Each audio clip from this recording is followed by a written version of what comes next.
Hey, we're back. We're ready for the final list. The final list. Actually, it's the second to last list, so. Because there's the combined list. Yeah. That'll go so fast. Kylie, what's your number 10? My number 10. It's a weird one. It's Lady Killer in a Bind. Really? You finally played it? Killer in a Bind. Yeah, I played it. So my list, I went back and forth a lot on whether or not to include this on the list. And why is that? For one thing, didn't come out this year. No, it came out a few years ago. Yeah, it came out a few years ago. Like 5 years ago. 4? All right, let's not litigate this. I'm not litigating. Well, suffice it to say that it was not released in the calendar year 2019. Look, I'm saying cards on the table, but no judgment. Now, there were once upon a time, a few months ago, you wanted to play this on a stream with me and Courtney. Yeah, so that's basically what got me to play this. Was I think this came up as a possibility for the stream, and I didn't really know much about what the game was about. Except that you're a fan of Christine Love and have been for a long time. And that I'm a fan of Christine Love, I guess you could call me. I'll get into that a little bit more, but yeah, I think Keith was like, I'm not gonna play Lady Killer in a Bind with my cousin. And I took that really personally. I was like, fuck you. I guess I'll go play by myself then, jerk. And did you eventually come to find that I was right? Yeah. Okay. Yeah, sure. Why not? And yeah, that totally wouldn't have been a good game to play on that stream. So no, you weren't wrong. Yeah. It was just that I was offended because I just didn't know that much about the game. Other than the title, which is obviously fairly suggestive. Sorry, there's a cat that's been introduced. I love this cat. I know, he's a good cat. So. Yeah. So that was the thing, was I couldn't decide, do I want to put on Lady Killer in a Bind or do I want to put on Jedi Fallen Order? Especially because I had a really weird relationship with this game. I didn't... Fuck off. I'm... Okay. He wants to sniff. Hey, You Oscar. ass. You got him all riled up when you moved your hand to and fro. Okay. We're cool now. We're chill. We're chill. Everything... It's all chill. It's all chill. Chill, chill, chill. Chill, chill, chill.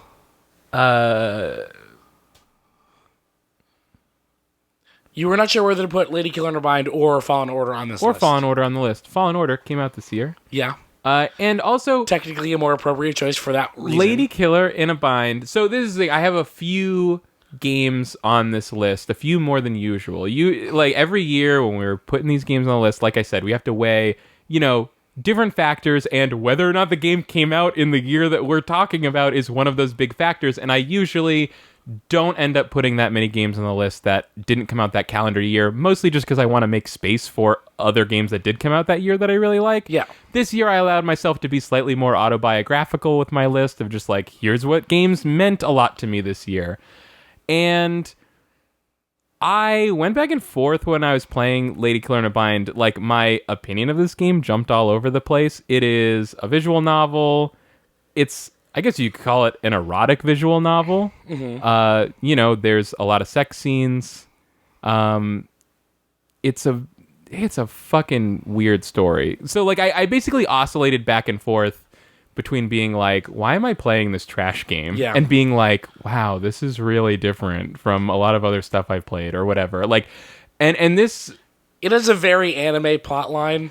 It has a very anime plotline. Yeah, the plot is preposterous. It's it might be an insult to anime as a genre to say this, but it's also true. It is a classically anime plotline. You know what? You're right. I would say the feel of the story, the writing, doesn't feel that anime to me, even though it has anime character artwork. But you're right. The premise is you're a girl who is impersonating her twin brother on a high school class trip on a cruise, and you remember those? I remember those, yeah. And the other thing I remember is how on the cruise, everyone there was a popularity contest where the winner would win $10 million, everyone on this boat. So anime. It's so stupid. It's the dumbest thing ever. Everyone on the boat has a vote, and they just get to choose. They get to choose who they give their boat vote to. Right. And at the end, whoever. Please will you receive my boat vote? But the thing is, the votes are like currency. Like when someone gives you their vote, you can give that vote to another person.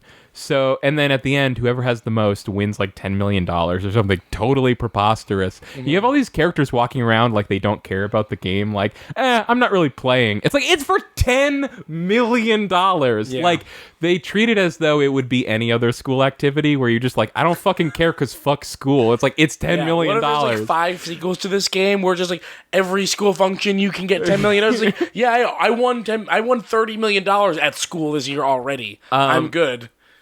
And the reason you're impersonating your brother is because your brother is impersonating you at summer school because he's book smart and you're stupid, and so he's helping you. Even though he's a jerk who doesn't give a shit about anyone other than himself, he's impersonating you at summer school to get you good grades. He's going to summer school even though he doesn't have to. It's very thoughtful for a jerk. It's very thoughtful.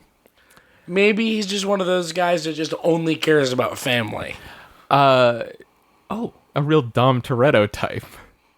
I guess. Oh, okay. God, I keep forgetting you haven't seen any of those movies. What movies? That's Vin Diesel's character in Fast and the Furious. Oh, I have seen a couple. I've seen 2 of those. Although he was only in one of them. I've seen 3 of them, but he was only in one of them. And the framing device here, is you wake up on an oil rig and you're tied to a chair, and your brother is there. Basically, your brother like knocked you out and kidnapped you and tied you to a chair, and you're like, hey, why'd you do that? And your brother's like, I'm gonna tell you why I did that after we go through the entire story. And so then the story of the game. So the story is flashback. Yeah, flashback to your character, the girl impersonating the brother, telling him on the boat every single thing that happened in excruciating detail, including every moment of every sexual encounter that she has. So he is even though he's not interested in it, she still tells him every detail. So this is a game that I have seen some of but not played a lot of. Okay. I do own it. But so the thing is, he's like, what did you do with my name? Like, what were you doing as me? And that's why he kidnaps you? Kylie does not know. You don't find out why he kidnapped you until very close to the end of the game. Okay. So it's not obvious, at least, no, that it's like, I kidnapped you because you fucked up my reputation or something. Right. So that is like essentially the mystery, is like you're learning what happens on this boat cruise, and you're constantly wondering, how does this lead to I'm tied to a chair? Yeah. Something. Right, yep. And I haven't finished the game. I got right to the end. Basically, I got right up to around where you learn why, and I'm like, this is very dumb. I have little motivation to continue reading this. Really? That's it? You're about like 15 minutes of the game, you're like, this is stupid. No. It wasn't stupid before, but it's stupid now. Well, I mean, it's also sort of like, because there's a lot of serious plot stuff happening, it's like chance for sex scenes very low. So I'm like, I'm not feeling the motivation for this, honestly. So the other 2 Christine Love games I played, Christine Love is a trans game developer. I think she makes her games by herself, other than like art. I think the art is basic, like the art and music is like basically the only parts that she doesn't do by herself. Mm-hmm. I played digital. There's a lot of art and visual novels. Well, not really. Well, like sort of, like not as much as like a typical game. No. Like Sekiro has tons of art all over the place. This just has like the character portraits and the location backdrops. Do you want to hear my impression of like 2013? Sure. How could it not be art when it literally contains art? how could a team of 40 artists work on something for 4 years and the result not be art? They're not wrong. What, 2013? The year 2013? That's not 2013. That's like 2009. Are you sure? Yeah. Are you sure it wasn't 2006 to 2015? I'm going to say 2006 to 2011. Just to make sure I'm wrong. Once just to cut me off arbitrarily. Once a run button started, that's when the debate was closed. They're like, no way. It's no not art. Video games are not art. Yeah. Have you seen these two? Well, except for Mario Paint. That's art. They drew it. It's art. They drew it. Yeah. I played Digital Love Story. Mario sucked the shit out of that Sonic dick. I liked Digital Love Story a lot. I think I played it when I was in high school. I thought you liked Analog. Analog, a love story. No, Digital, a love story, and then followed by Analog, a hate story. I thought the Analog was the love story. I guess No. I got it backwards. No. But you've played them. You played them forever ago. Yeah, I didn't finish. I didn't get, I don't think, super far into Analog, which was too bad because I really liked it a lot, and it continues to be like her most critically acclaimed work, which makes sense to me. It seemed really well researched, if nothing else. That one was really good, and I also played a game whose title I hate but you love, which is Don't Take It Personally, Babe, It Just Ain't Your Story. Oh, yeah, I love that. I think it's a great title. I hate it so much. I haven't played it. But I liked it a lot. I get a lot of Don't Take It Personally, Babe vibes off of Lady Killer in a Bind, which is that I'm playing it, I'm like, this game seems like trash. This dialogue is not very well written. I feel like Christine Love's dialogue is like the weakest part of her writing, which sounds weird to say because it's like, isn't dialogue just what writing is? But a visual novel, kind of especially.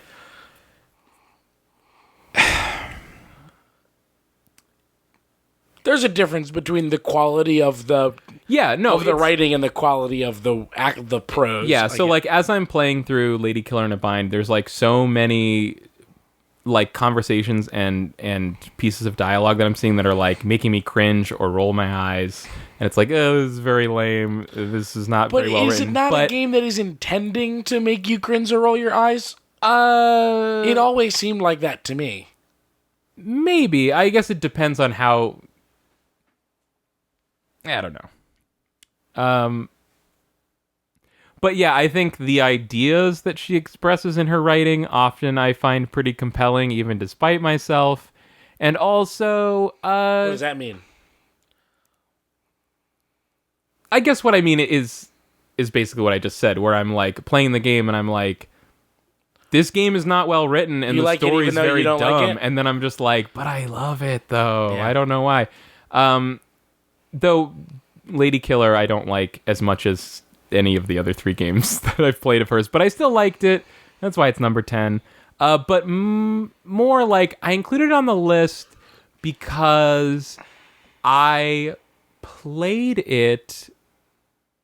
So it centers a lot around like queerness. You know, you're playing a girl. I don't know if she's only attracted to women or not. Probably not. She might be like bi or pan or whatever, but I think she identifies as a lesbian. But it's... So one thing I really like is that it's an erotic visual novel that is like... in some ways, not always, it's like pretty mature in a way that like your typical hentai game isn't. And because that bar is so low.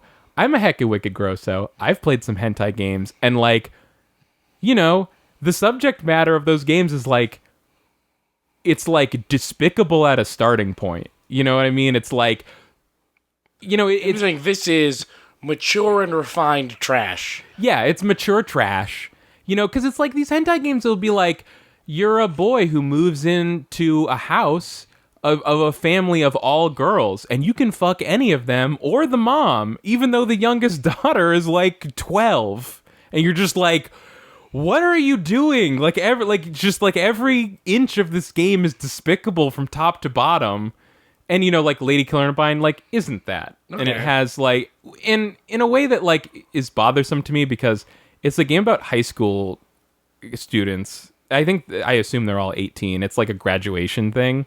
But it's still like, well, that you're not gonna get 10 million for just a regular run of the mill. Yeah, they're not giving out 10 million at the junior cruise. You're right. Right, it's 8 million for the junior cruise. I find myself wondering like why. That's part of what makes it feel so anime is the fact that it's in high school, because it's like, why does this story about sex have to be about children? Especially because a lot of these children, very anime.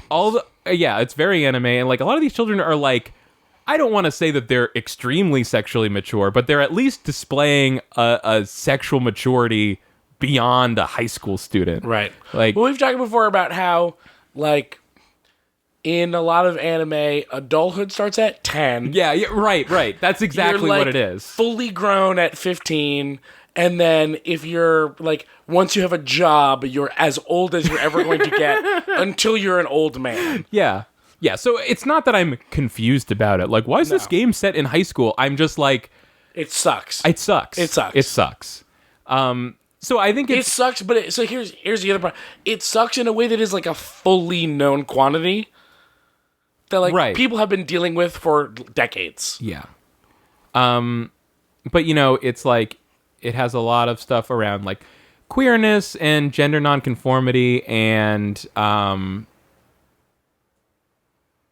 sex positivity, and that's good in a way that like almost becomes cloying sometimes. Like it almost becomes like didactic about like, well, this is an older game.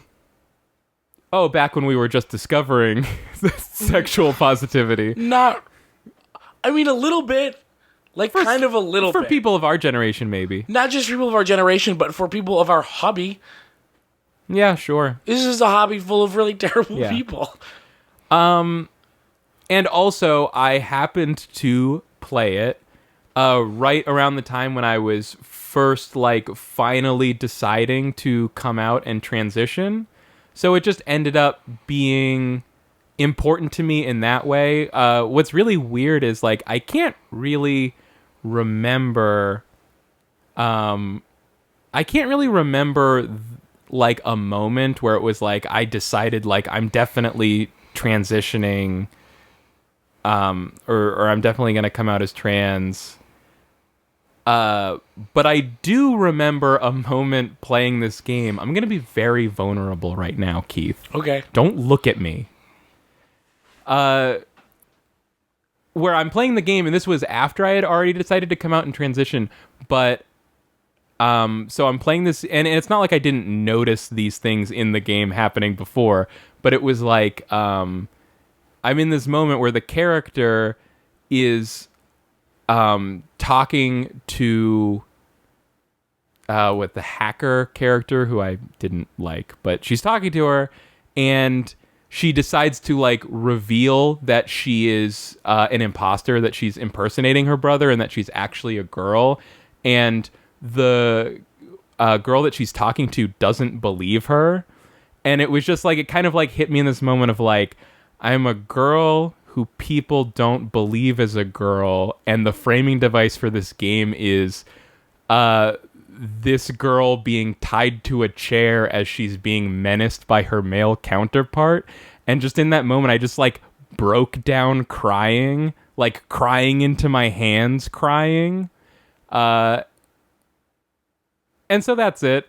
But like that was just like so when I look back on like my decision to come out and transition, like I don't remember a moment of like deciding affirmatively like this is something I'm going to do, but I do remember this moment so strongly, and so that's ultimately what made Lady Killer Unbind an important game for me this year, even though I have mixed feelings about it overall. But I still just like I said, Christine Love continues to be an author whose writing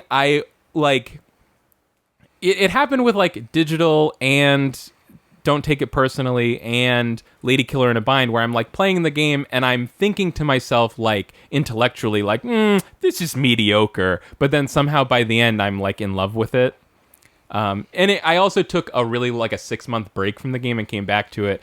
So it was interesting playing the game before I started taking estrogen and afterwards, and seeing how I responded differently was really interesting. So that's Lady Killer in a Bind. Yeah, solid number 10. Number 9. Number 9 is Death Stranding. Death Stranding. Now, I really want to dig into this game because... What's up? I really want to dig into this game. Okay. Because we didn't talk about... The last time we talked about Death Stranding... A few minutes ago? An hour and a half ago? 8 years ago, when we talked about Death Stranding, we didn't talk about the most impressive revolutionary thing about it, which is... The Strand system. It's the first Strand game. It's the first Strand game. It's the first Strand game. It's a brand new genre. How did we not talk about it? What fools we are. Yeah, oh my god. Yeah. Did you have something specific to say about Strand games?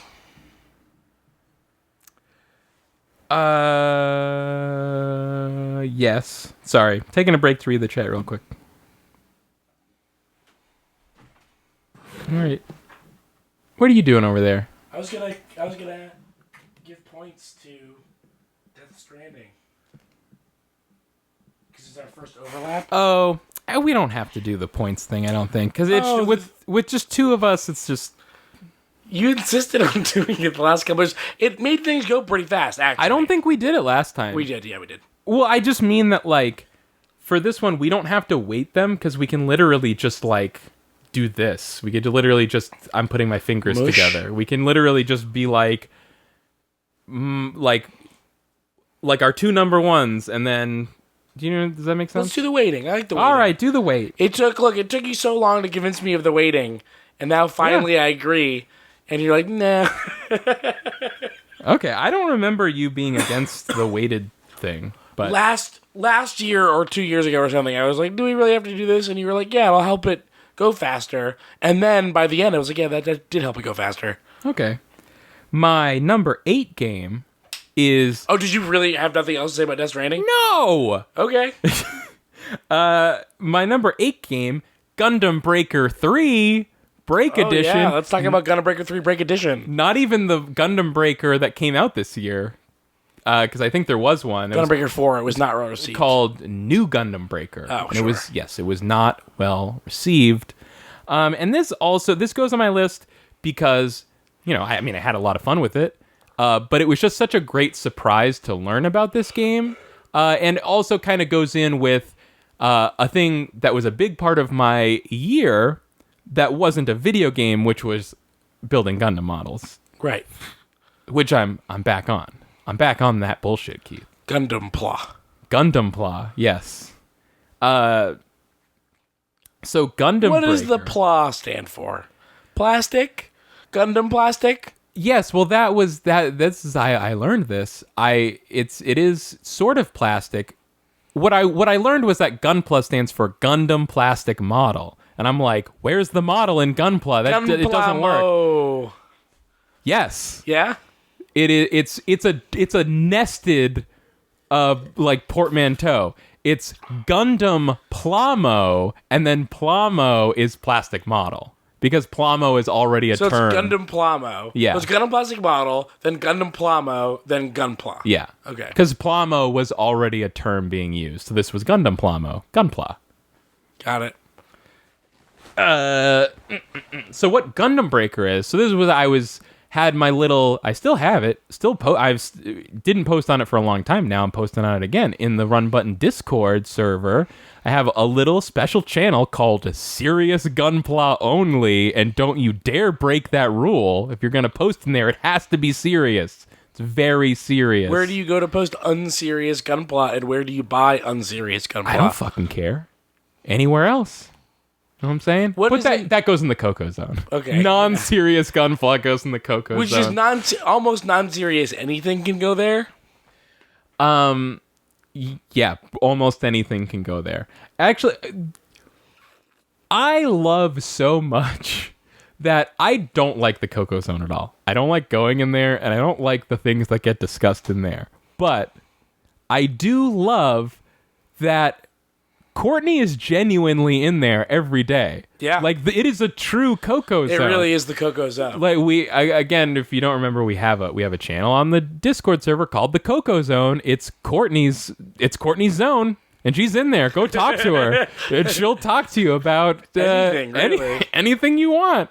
And also, I think and she'll have ideas about it. She'll have ideas about it. I think the rule I created at some point was politics can only go in the Coco Zone. So the Coco Zone is anything you want except pornography. Right. You know, unless something I haven't foreseen starts happening in there, and then well, it also can't break any of the other rules. It can't break any of the other rules.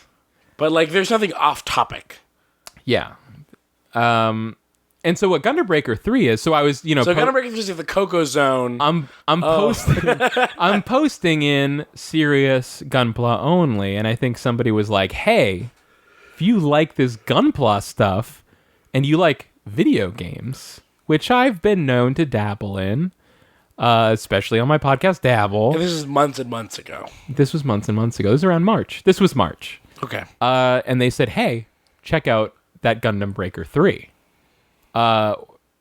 Because so not new Gundam. This was March is my star-studded indie Oscar bait movie. This is the other thing about new Gundam Breaker. It came out this year. It was also the first Gundam Breaker game to come to America, but it was bad.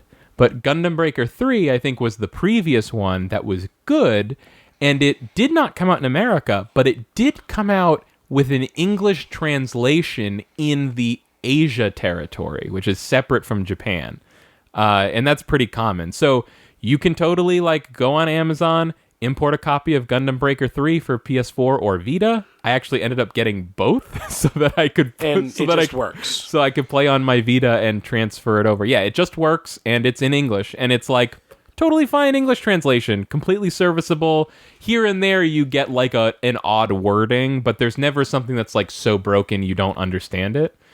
And it is a Gunpla video game. So it's not just a Gundam game where you're playing Gundams. You're specifically playing as little models, and you can mix and match the pieces to build your own custom model. We played a level where like we were in like a forest that was like a lawn. It was like the grass was like as tall as the models.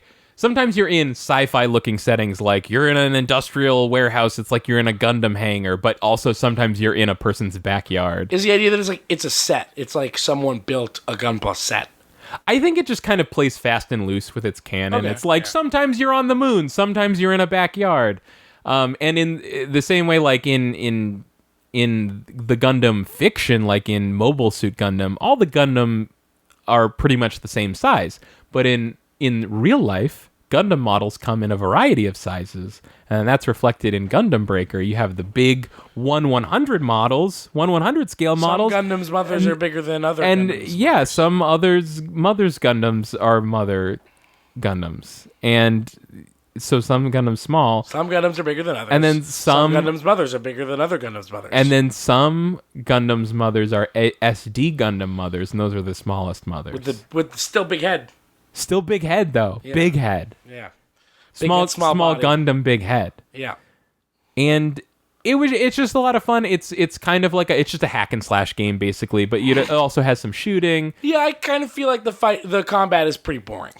It is not super engaging, but I think it's fun enough. It became like my go-to, like, I just want to hack and slash some stuff and be a robot. Now, why is that fine, but Judgment's not fine? What do you mean? It's like, beat 'em up. Well, because Gundam Breaker, I play it for the amount of time that I play it, and then I decide that I'm done with it, and whatever. And Judgment makes you keep playing. But Judgment is like, hey, I'm like a story with characters and it's important and you want to see the whole story, but it's 70 hours long. And I'm like, Judgment, that's a lot to ask. It wasn't that long. It was like 55 or 60 hours. Gundam Breaker 3 also has a story. I just don't care about it. That's the difference. Okay. You meet like a nice little girl. She becomes like your Gunplug girlfriend. She's like, hey, we're going to build these models. It's sort of like it kind of takes place in it can't really figure out what the fiction is because it's like they're building Gunpla models, like little plastic models that you cut out and snap the pieces together. But there is a pilot. But also, well, I think they're remotely controlled because they're so tiny. But like, yeah, also they're like robotic or something somehow. Like this part is not explained, I don't think. But in the hangar, you can see a pilot. Again, it's fast and loose, I think. Yeah. Okay. Because yeah, you're in that level like menu area where you're a pilot and your Gundam is in front of you and it's a big Gundam. It's much taller than you. But then later you're in a backyard and you're like 4 inches tall. So unless it's the smallest pilot of all time, pilot. It's a tiny pilot. But like, when I got into building all these Gunpla models, I was thinking to myself, like, ooh, I got to go back and play Dynasty Warriors Gundam. I liked those games a lot, and I bet I'll like them even more now that I'm like kind of a real Gundam fan, and I've watched like Gundam and Zeta Gundam. Turns out, no. Total opposite. I liked it even less now that I saw what a terrible job it was doing at being Gundam fan service. And then Gundam Breaker 3 ended up being the game that like stepped in to fill that role of like, I just want to see Gundam shit and hack some stuff. And like, it's totally good for that. Well, it makes sense because we talked about earlier that Dynasty Warriors, the reason that it is what it is because of the Romance of the Three Kingdoms. But like, Gundam isn't Dynasty Warriors. Oh, yeah. Gundam isn't Lubu. Yeah, Gundam is supposed to be the opposite of that. Maybe Gundam Wing is? I don't really know. Though, in that sense, Gundam Breaker also breaks the Gundam fiction in this way. You're still, like, really powerful, just hacking through tons of stuff, but it doesn't purport to be in canon. Yeah. That's the difference. Well, it does it a little bit. I mean, I know how Dynasty Warriors looks. It's different than how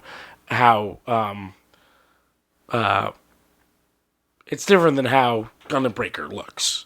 Like the behavior of enemy robots. Yeah, true. Yeah. I just mean it's still Gundam Breaker is maybe in between Dynasty Warriors Gundam and an actual Gundam anime. Yeah, totally. But like I say, because it takes place in this totally separate universe with like none of the like fictional Gundam characters, it just feels separate in a way that doesn't bother me. Maybe it's just about a little girl that builds plastic toys and then imagines stuff. Maybe it's just about a little girl who builds plastic toys, but then also her scientist father is a robotics engineer, and those robots enter into tournaments. And then maybe some of the robots are sentient or something. I don't. Sounds dumb. It's good pick. Yeah, it's great. I played it. I do like it. It's fun. I liked the mobile suit that I built. You get to build your own Gundam, and like so every Gundam in that game is based on a real model, and you can like buy the Gundam parts by going to the store and like buy. It was just cool because you like buy a model in the in-game store.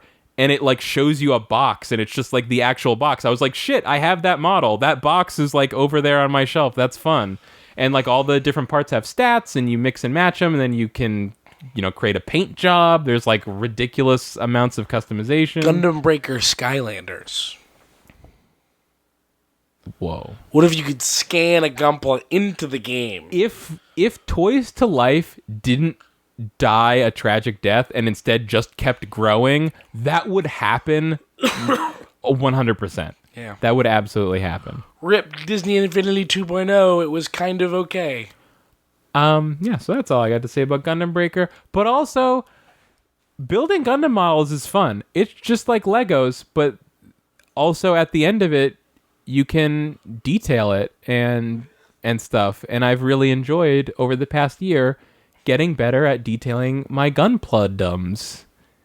And it has been very satisfying and confidence building. I was like, dang, I'm way better at this than I expected. This is cool. Yeah. Now if you're, lost in the woods and you ever need to build a plastic robot. If I ever need to build a plastic robot, I can do it. You could do it.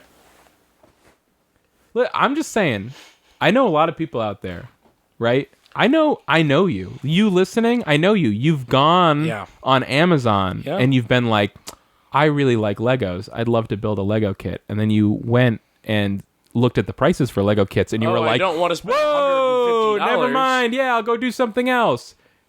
You can get a sweet Gundam model for $15 that'll be fun to build just like a Lego. And you'll have a little robot at the end of it. And it doesn't look kind of stupid like how Legos look.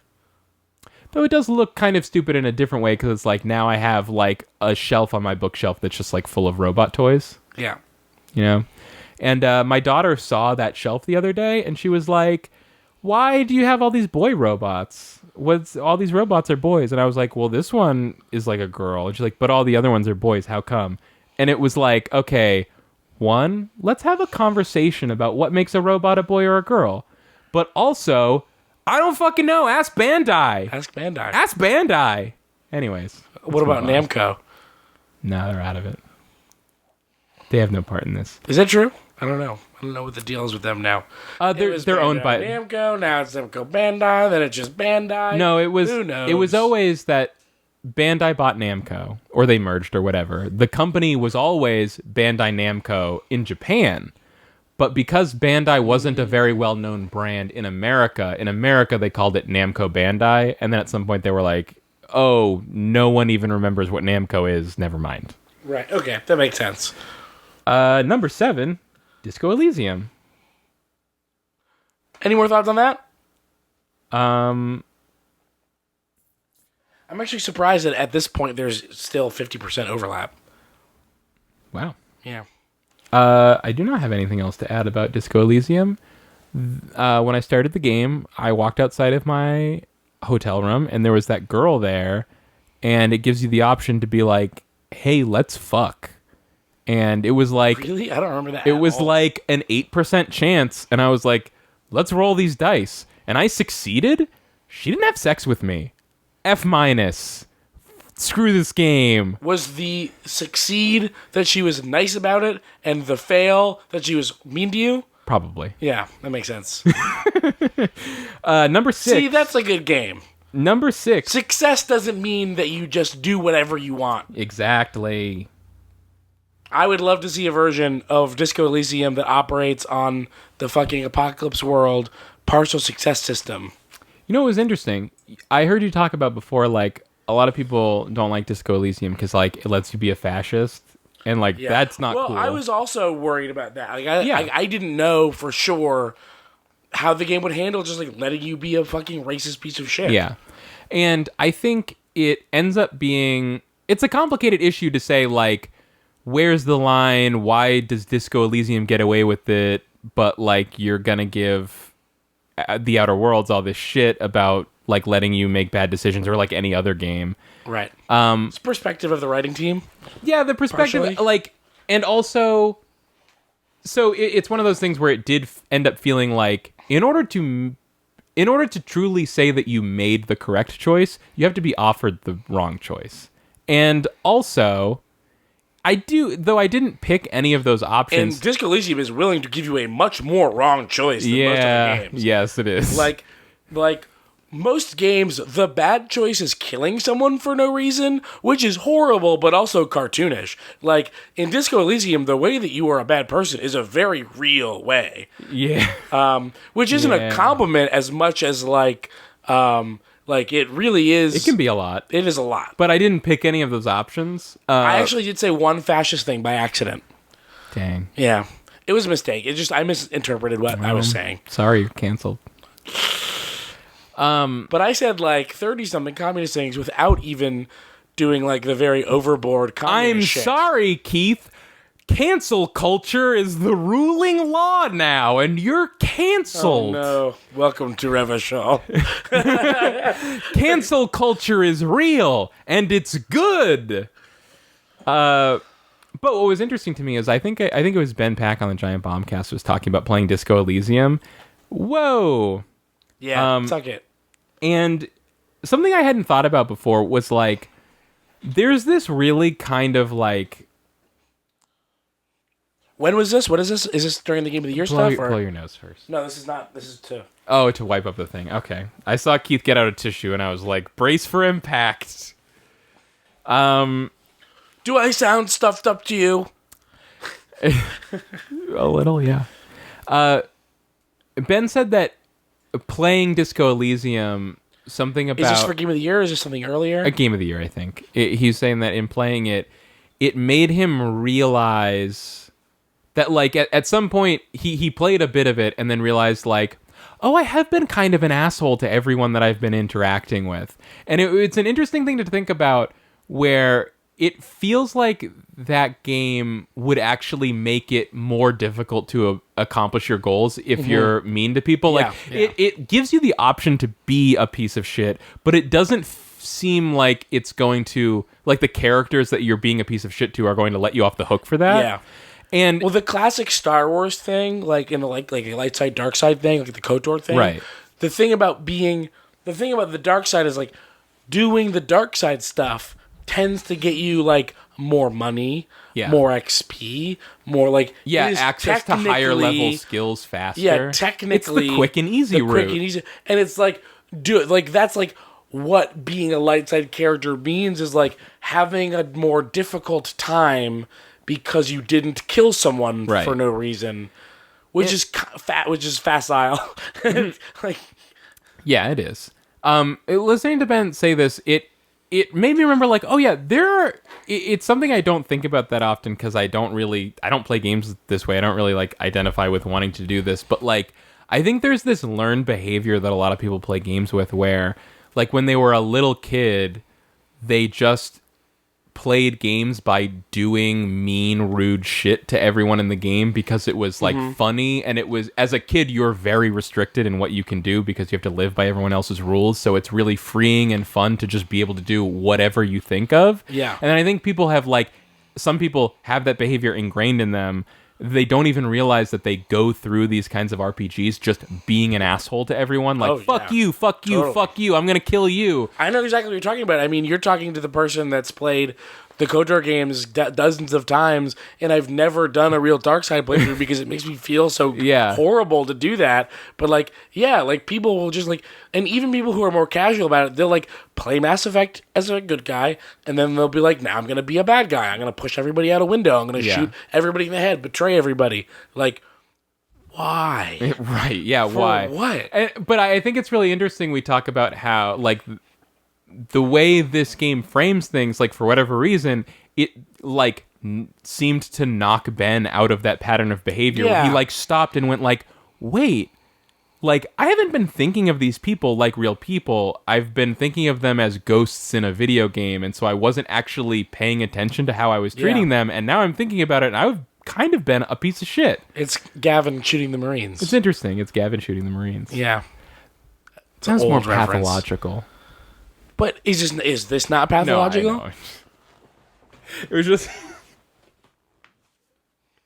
It was just so funny. It's like, it wasn't that he wanted to kill them. It's not that he didn't like them. It was just like, I don't want them here.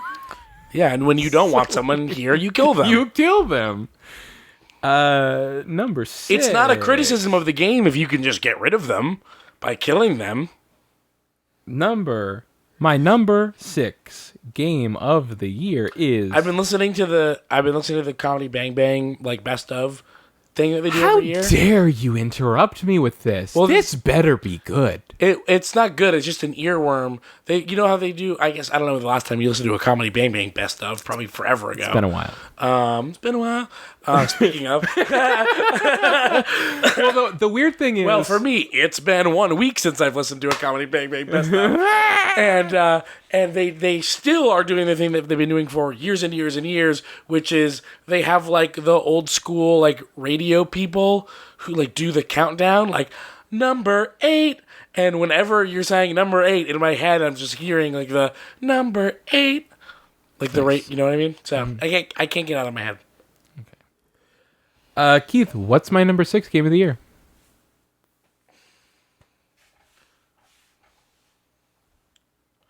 Pokemon's not on your list. Sekiro's not on your list. It's a game that I know about. Outer Wilds. Wrong. Do I have to guess again? Do you want a hint? You want a hint? Give me a hint. Switch. Pokemon. No, you said no. No. Pokemon. What the fuck did I play? I mean, There were more Switch games. For the record, if anyone's wondering, there were more Switch games that came out this year than just Pokemon. was it on my list? Can I give you another hint? Yeah? It's not going to be on the Switch. It's not going to be on your Switch that you're looking through right now. Far Loan Sales. I wish Far Loan Sales was on my list. I love Far Loan Sales. It is such a slow, singular game, but what a fun thing. I'm still mad you never put out the second one. Yeah, I actually was thinking about it the other day. I just kind of forgot about it because it ended up being, there was something about it that it was actually kind of a lot of work to fix. There was something wrong with it. Just put it out. Yeah, you're right. It's a Fire Emblem. No. Good guess, though. Also Switch and it's higher up. actually... Is that like your number 2, number 1? I can't tell you. Okay. It's the number 6 is the legend of the Zelda, The Link's Awakening. Oh, Link's Awakening. Yes. I have a very short but very hot take about this game, which is that despite Link's Awakening being my favorite Zelda game besides Breath of the Wild, I'm rolling my eyes so hard already. I really don't like the look of it, and so I decided not to play it. I just think it looks terrible. I hate the plastic figure look of it. I just can't stomach it, I guess. It doesn't... I feel like it only looks that way when you look at it in screenshots. I feel like if you actually played the game, you would stop thinking about it pretty quickly. Okay, I don't know. It looks like a weird toy. So for me, what I love about the way it looks is not... I don't feel like they're going for a toy aesthetic. What I feel like is that they're... Did they make a toy that looks like that character? Just one. They made an amiibo, which they... I mean, like, there are 3 Link amiibos for Breath of the Wild. There's only 1 for Link's Awakening, and there's no others. So. No. All right. It just makes you think they would, like, sell play sets of. But they didn't. Okay. To me, what I feel it is it's like they are updating it with modern graphics, but they're maintaining the cutesy Game Boy aesthetic. Because Link in original Link's Awakening, he's very cute. He's a little chibi guy with 2 little eyes. Yeah, I guess, but he wasn't made of plastic. He's not made of plastic. He's flesh and blood. He looks like Link. Linkpla. Okay, yeah, sure. But you like the game. It's a great game. It's a great game. I had never played Link's Awakening before. How did you like it as like a Zelda game? Well, what was interesting... As someone that really likes Zelda 1, really likes A Link to the Past. I like it okay. You like A Link to the Past okay? Yeah. I didn't play it as a young kid.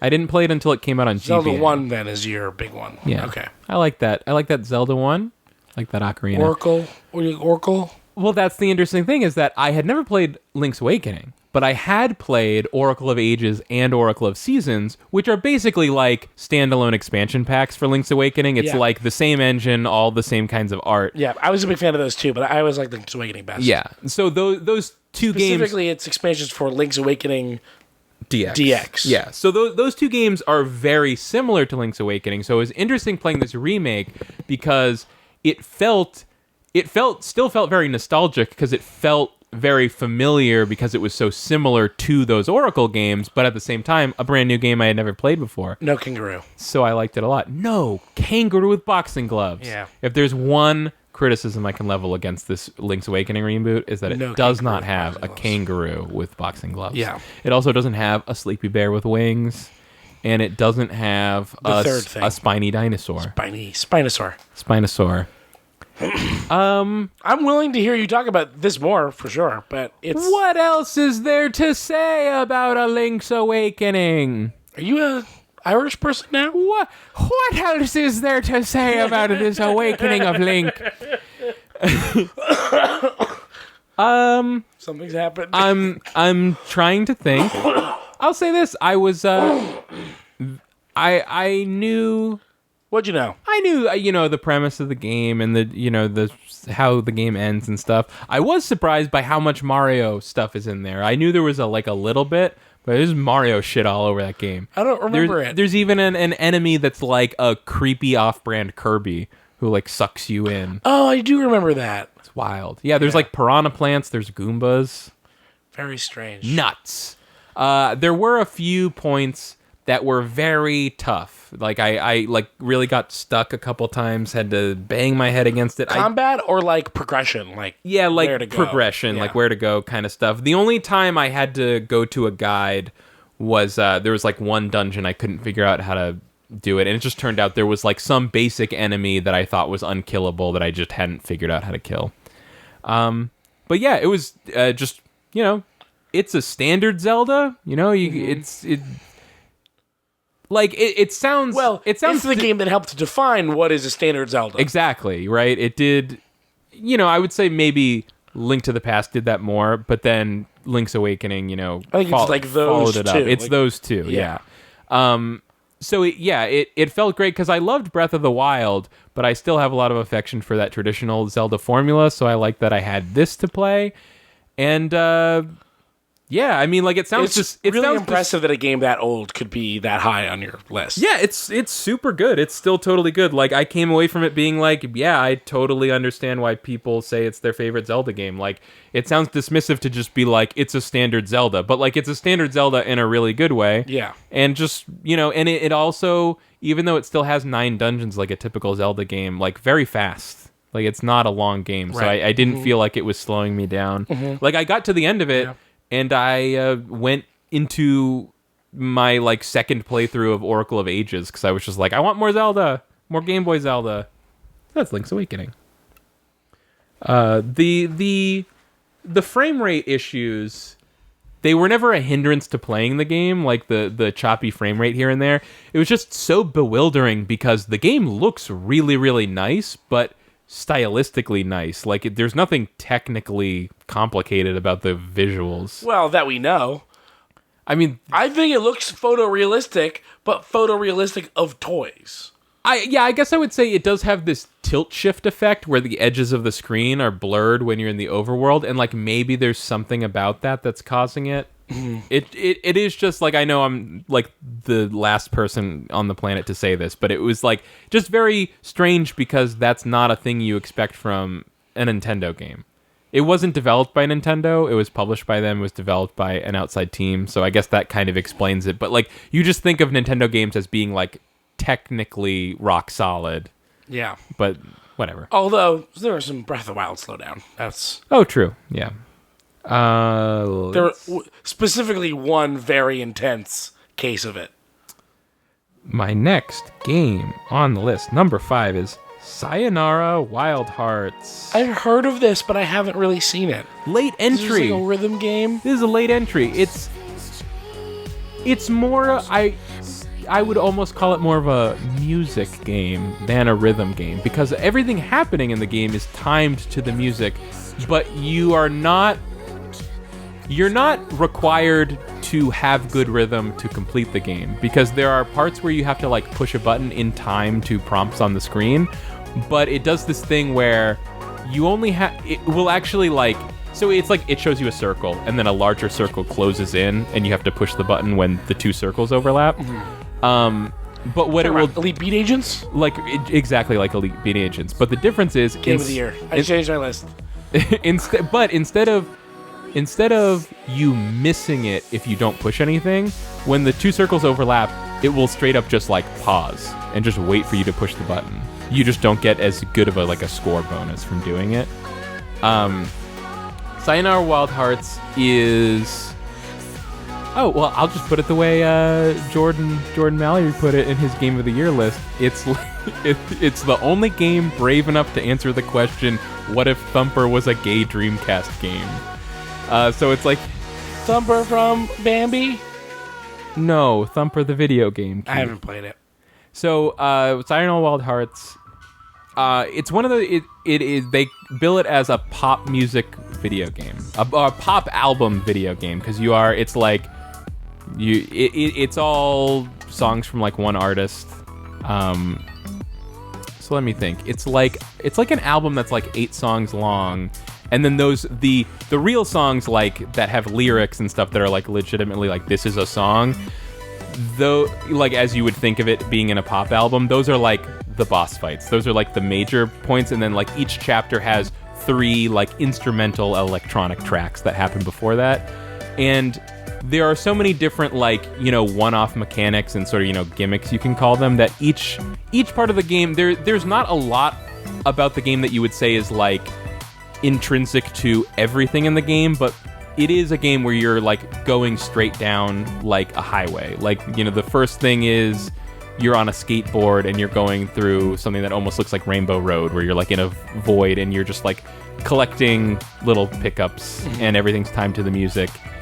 And if you crash into anything, it rewinds the song a little bit and you go again. And I really like the multiplier system, because it's not a thing where if you miss something, it's not like a combo multiplier where like if you miss one, you know, there are like little hearts and big hearts that are scattered throughout the level, and it guides you like where the hearts end up being on the track is also how you know where to stay safe from like obstacles that are going to like kill you. And all it does is that each time you pick up one of those, it like increments the score by 1. So the first time you collect a heart, that's 1 point, and the next one's 2 points, and the next one's 3 points. So you don't lose multiplier by missing hearts. You lose out on multiplier by not getting hearts. Right. And then if you crash, that's when it resets your multiplier. So it only rewinds you a little bit in the song, but it resets the multiplier down to 1. Got it. And that's how it works. And this one I really loved, because it's one of those times where the fact that we do this Game of the Year thing adds an extra flavor to experiencing the game, because normally I would have just been like, Sayonara Wild Hearts, this is a great game, I love it. But it was extra dramatic because I played it in December, and it was like, oh shit, a new challenger has appeared. Like, oh, I thought my list was Can locked. Crack the list? Yeah. Like, crack the list halfway up, yeah. There's not... I don't know. The problem is that this is a game that I have heard of, but like literally haven't seen. Yeah, it's hard to describe why it's good. Like if you see it, it's like so visually striking. It's just like really likes the music. It's a lot of fun. It has that sort of like Sonic feel that I'm way into, because you know you're constantly moving fast down a track. There's just all kinds of great like Sonic Rush, your favorite. Like Sonic Rush, my favorite Sonic. Or Sonic Rush isn't like that. You're thinking Sonic. What's the runner? Yeah, Sonic Rush. Sonic Rush is the 2D game on DS. Yeah. What's the runner game on like mobile? Like I have no Sonic Dash. I don't know. Yeah, I loved the aesthetic and I loved the music. And what was interesting about it was how much it did end up feeling like an album, where I don't know if you get this when you will listen to an album, but like I think this is pretty common. Like the first time I listen to an album is never when I decide that I love it. You know, it's like I kind of like listen to it once through and it sort of like washes over me and I'm like, I think this is okay. But then if I go back and re-listen to it, that's when it like really clicks with me. I don't know. I can feel the first time, but you think so? Yeah. Okay. So that's kind of. I mean, sometimes I know what you mean. I've had that happen where I like it more after a little while or after just listening to it a second time. Yeah. But I tend to like. I kind of tend to know how into at least a specific song. Yeah. Within like 15 seconds. Yeah. Well, I think like 10 seconds into a new song, I'm like, this is fucking amazing. Or, you know. Sure. This one also, like, the game is like 2 hours long. So that was the other thing, was like I played through and there's no challenge to completing the game. The only challenge is, like I said, if you crash into something or you get hit, you rewind like 5 to 20 seconds in the song, and you have to do that part again. So the only challenge is like, can you get through this chunk in order to progress to the next checkpoint and the next checkpoint? And other than that, there's no impediment to your progress. So I played through the game in 2 hours and went like, yeah, that was good, I guess. I thought it was like, at first I thought it was going to be amazing, but I just thought it was really good. But then it was like, the next day at work, I was just thinking about it all day, and then like went home and decided to try to get, there was some like extra mode that was like, hey, you got to get a gold medal on all the songs to unlock this mode. And so then going back to try to get the gold medal, like the highest score, whatever, to beat the high score in every level.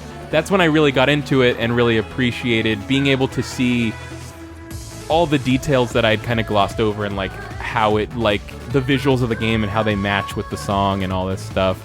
And it was just, I loved it, and it was really fun for me. I felt like it's been a long time since I had a rhythm game that I didn't just enjoy, but had a rhythm game that I was really dedicated to, like mastering the different levels, like probably since Owen Dawn, or Elite Beat Agents. When are we gonna get another? When are we getting another Elite Beat Agents? Owen Dawn. Yeah. That's a great game. What a fantastic game. Owen Dawn! That's me crying out for help. And the help that I need is someone make another Owen Dawn game. I had something I was going to say about Sayonara Wild Hearts, but I can't. Play it. Okay. It's like $12. It's very good. It's on PS4. I think it might be on PC. Might also be on Xbox. It might be on everything. It's also on mobile in Apple. What's the fucking Apple game thing? I don't fucking know. I don't have one of those. It's on the Apple game subscription. Yeah. Apple Games? Is it just called Apple Games? I guess. What's this fucking thing? Chat, what is the Apple Games thing called? Why can't I remember this? Apple Play. While to the chat responds, do you have your number 4? I lost the... Apple Arcade? Apple Arcade. It's on Apple Arcade. Though I would recommend playing with a real controller. Though I guess you can do that now. So you could play it Apple Arcade, sync a controller to your phone. You can do it. I haven't heard many people that enthusiastic about Apple Arcade. Yeah, I've tried it. I think it's a great value. Like, there's so many games on there, and they're not just exclusive to iOS, they're like exclusive to Apple Arcade. So it's like, Sayonara Wild Hearts is in there. So $5 a month. There's one that people really like. I can't remember what it's called. Grindstone? Grindstone, I've heard. But I don't even know what it is. I don't even, yeah. Yeah. I heard Patrick Klepek really likes it. There was some like Pendleton Ward art game. The Adventure Time guy? Something cards. Silly cards. Oh, Card of Darkness. It was called close. Card of Darkness. I didn't really like it though. But some people do. Some people are like, Card of Darkness, it's great. So if you're one of those people that thinks Card of Darkness is great, you play Card of Darkness. You play Card of Darkness on there. Number 4. Number 4. Oh, my number 4 game, Keith. My number 4 game is chess. Ugh.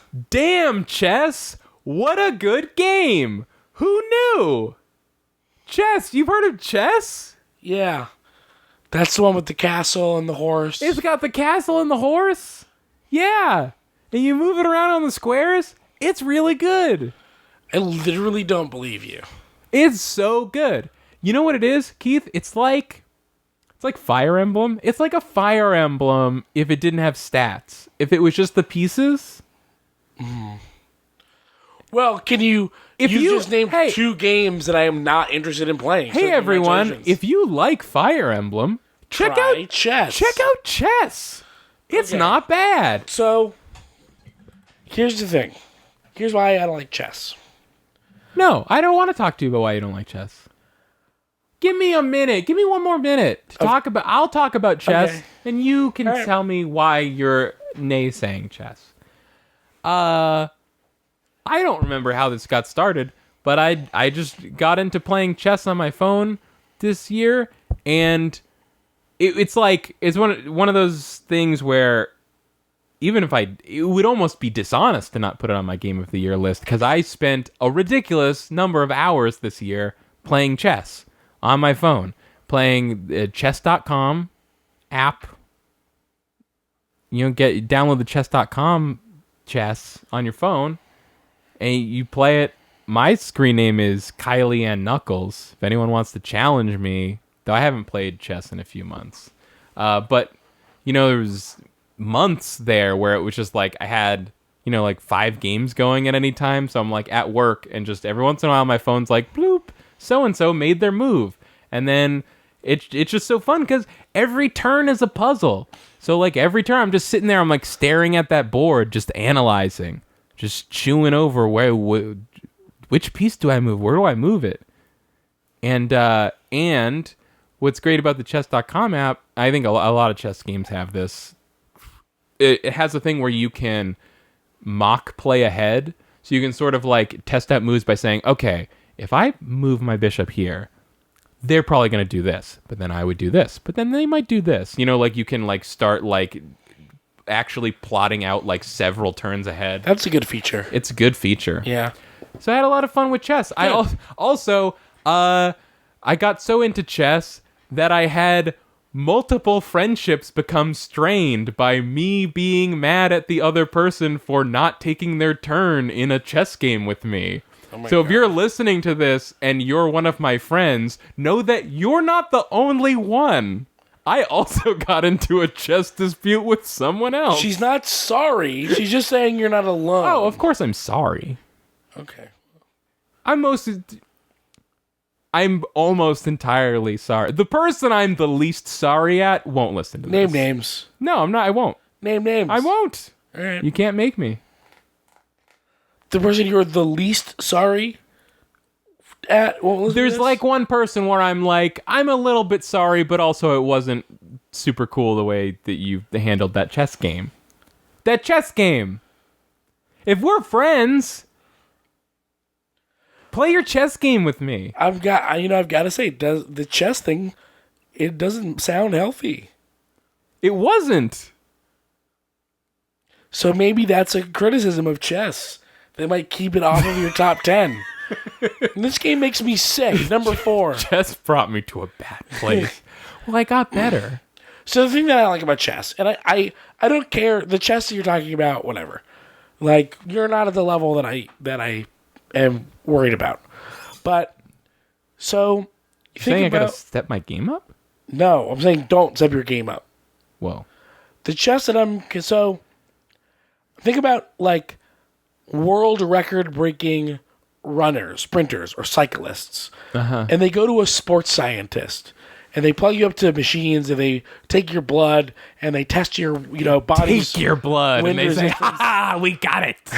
And and they test your VO2 max.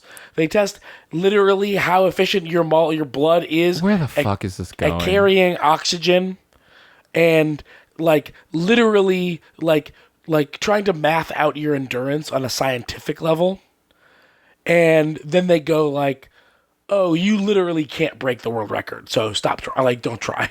Like, your body isn't made to beat this world record. And this is a criticism of chess. Yes, because chess, there's books and books and books of like all of these different strategies that people have worked out over hundreds and hundreds and hundreds of years. Well, I mean, Dota's going to be like this in 1,000 years. Yeah, and I don't like Dota either. I feel like I'm very consistent on this point. It's like Moneyball, and it's like fantasy sports. I want to be clear. You haven't made any case at all yet. I don't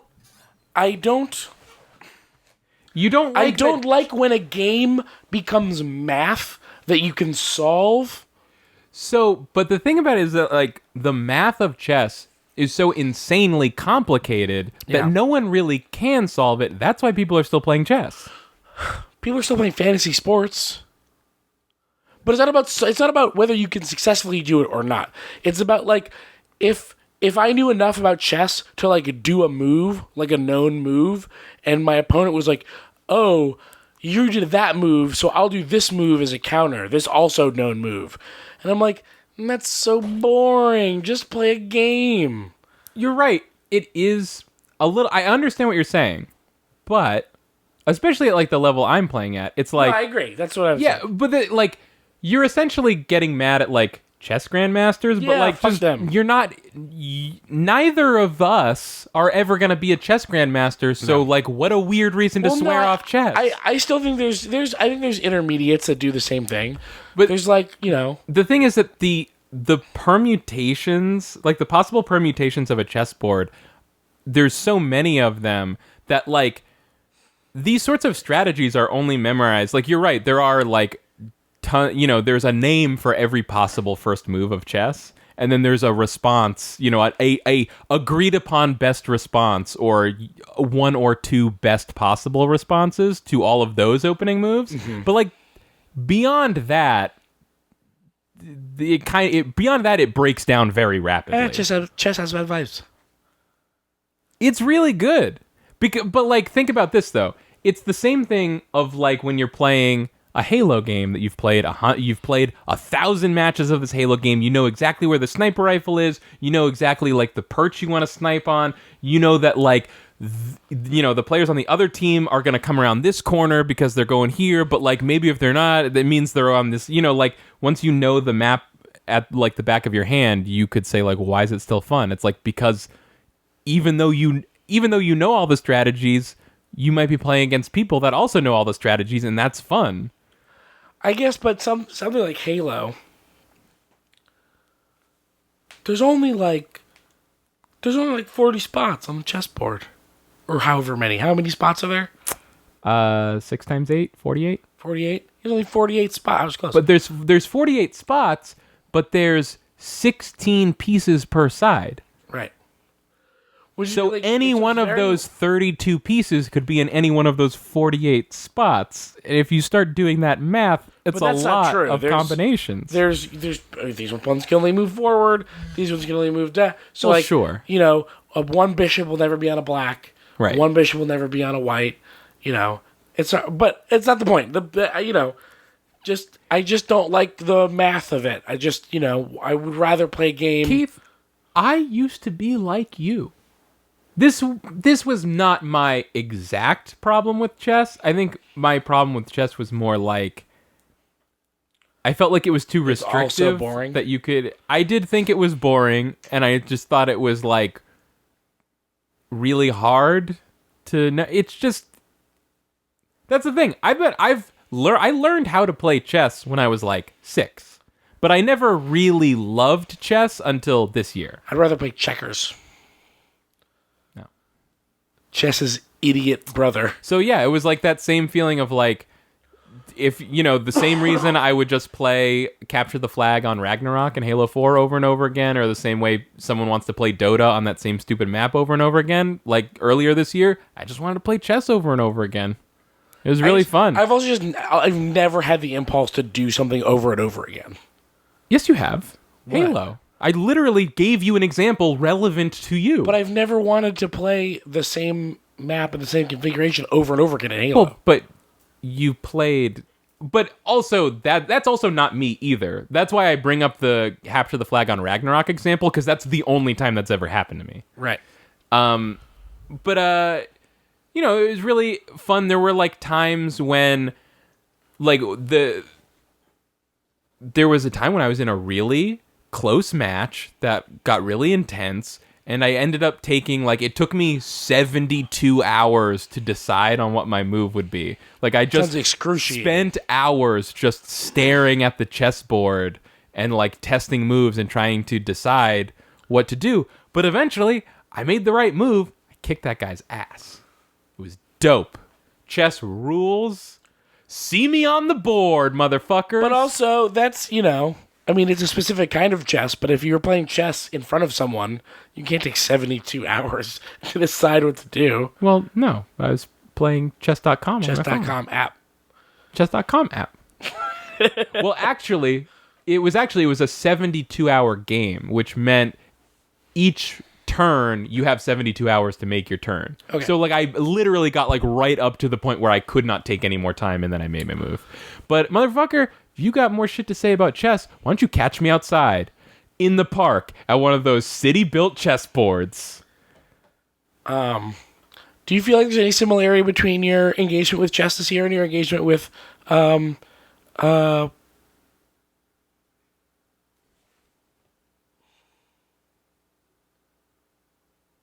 Are you I know what you're trying to say. Fire Emblem? No. Being trans? No. Weed. Gunpla. Evangelion. No. No? Why? What would there be? It's just sitting and thinking about it really hard for 72 hours. Getting mad at someone about it, maybe. It's fun. Yeah. Yeah, I don't think I would have thought about Evangelion as much as I did if I didn't have to do it for a podcast, but I enjoyed it.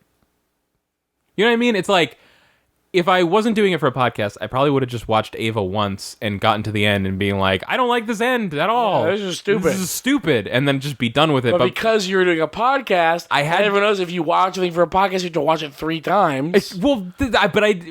I didn't have to watch it 3 times, but I did go back and rewatch the handful of episodes that I recommended to Abby and Jordan. Like, they both watched the whole thing, but I was like, at least rewatch these episodes. And then I was like, well, I should also rewatch those episodes. And I was like, I still really like these episodes, even though I wasn't expecting to. Who liked it the most? Oh, me by far. Yeah. Lucky.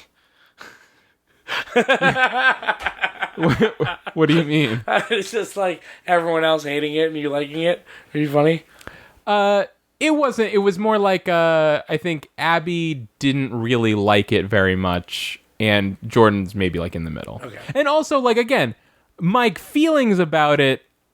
Eventually, I have settled upon I love Evangelion, even though I have a mountain of problems with it. But that's not when I say that I would sit there and think about Evangelion for long stretches of time. I don't mean think about it like I'm just sitting there going, "Wow, so great." I'm just thinking so hard about how much I love this. I have a lot of I know. serious analytical thoughts about this. Whether you should do, knight to G5 or pawn to F. Never do knight to G5, Keith. That's ridiculous. Why would you even say that? Sorry, I'm a fool.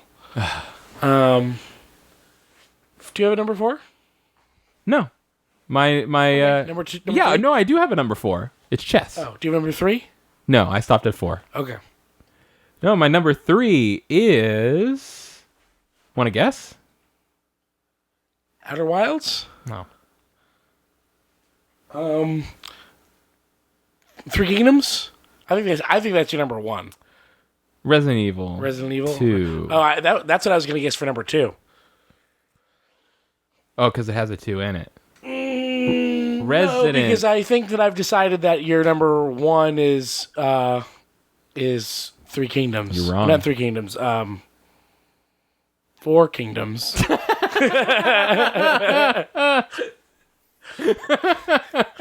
Fire Emblem. It's got 1 more kingdom. How can it not be better? 33.3 repeating % better. I promise you that my number 1 game of the year is neither Fire Emblem 3 Kingdoms nor Fire Emblem 4 Kingdoms. Resident Evil 2. Damn, what another good game. Yeah, you love Resident Evil. It's good. You've always, for as long as I can remember, you've loved Resident Evil. That's not true. I didn't love Resident Evil until... Well, there was that one time when we were kids that, we stayed at that hotel for some reason, and I was playing Resident Evil that one time. That's as far as I can remember about your opinion on Resident Evil. Well, yeah, that time... That was the first time I had ever played a Resident Evil game. I wouldn't say that I loved Resident Evil until we were doing Silent Hill. And then because I wanted to play more Silent Hill, but I couldn't, I went and played Resident Evil instead and was like, I really like this. Okay, but to be fair, is it fair to say that for as long as I can remember, you've loved Resident Evil 2, and that means 14 years? No! It was... Fight Night Round 3 had come out recently. 7 years is when... 7 years ago? When I was 21? No, when I'm talking... I just told you. No, but I remember us playing that and you liking it. Yes. You're right. That one time I did play that Resident Evil game and I liked it. But also, I was playing it step by step with a walkthrough. I wasn't really playing it. I was just... So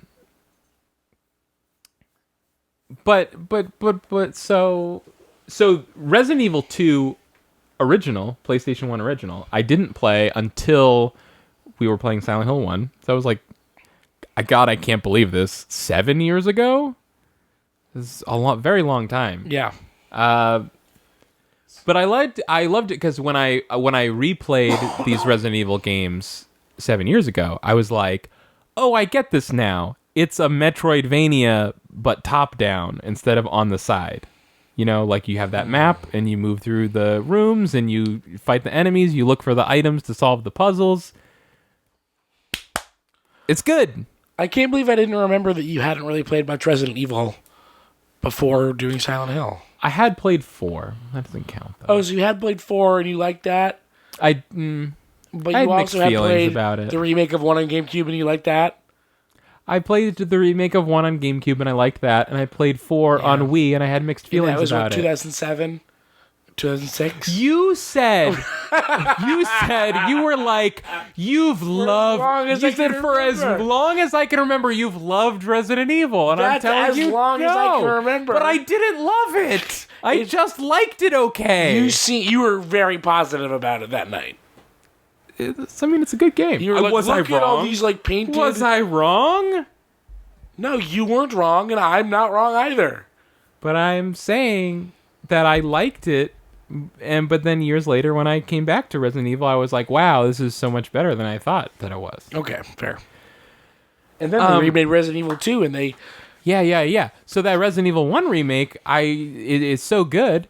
It's very, very good. And they said, what did they say? I had always wanted them to do the same thing for Resident Evil 2, and then after all these many years, they announced that they would. And I got really excited for a moment, and then I realized, oh, wait. They're not going to do the pre-rendered background tank controls thing like they did for the Resident Evil 1 remake. They're going to do this fucking Resident Evil 4 behind-the-back bullshit, and it's going to ruin the whole thing. Horseshit. It's not going to be anything like Resident Evil 2. It's just going to be Resident Evil 4 in a police station, and they're going to call it Resident Evil 2, and I'm going to fucking hate it. And? That's not what they did. Well, kind of. Well, they did do the behind-the-back third-person shooter, kind of like Resident Evil 4. They did do that. But everything else about it is, like, so completely true to the spirit of original Resident Evil 2. It's the zombies are slow. They're not running up to you. Ammo is still very scarce because even though you have that, you can now just aim directly at their heads to shoot their heads, which you couldn't do before. The zombies take way more bullets, and they walk in this, like, insane wobbly way where their, like, head is flopping all over the place, so it's really hard to get headshots, and your aim is... Leggy? Huh? Shoot them in the... Yeah, you shoot them in a leggy, they fall to the ground. And then they're head. crawling, and then head. That's totally a viable strategy. And also, it's really impressive because... I think they make your aim a little bit wavery, where it's not exactly precise like it would be in like a Call of Duty, but it's so subtle that like I don't notice it happening. Like I don't feel like I'm fighting controls. I just feel like I'm aiming, but I just miss all the time, which Right. I'm used to missing all the time. But that's part of it though. Like even though it's not fun to miss your shots, that's what makes what's fun to feel that's tense, what yeah, it's tense. That's what makes it the survival horror. The ammo scarcity when you're like, I have 10 bullets in this gun and it's gonna take 6 to kill this zombie if none of them miss. And so it's very tense. They still have all the same sorts of puzzles. You're walking around, you're finding keys that open special doors. And what's really interesting is the way that they changed Mixter X. Mm-hmm. Now he's a mixed drink. In the original game, Mr. X, you wouldn't even encounter him in your first playthrough. So this is confusing. There's 4 combinations of playthrough of Resident Evil 2. There's Claire and Leon, and they both they're fairly similar, but they have their own differences. And then whichever playthrough you do first, that's A, and then after that you do playthrough B. So there's Claire A and Leon A, and Claire B and Leon B. And so whichever A one you do the opposite character B the next one. So I did Claire A, and then I had to do Leon B afterwards. And in original PS1, Mr. X doesn't show up at all in playthrough A. You have to play through the whole game, finish it, and then like it so much that you're going to restart it as the other character and get like halfway through the game. And then this guy named Mr. X shows up who's like... Can I guess? Go ahead. I've heard about Mr. X. X gonna give it to you. He's a 9-foot-tall butler.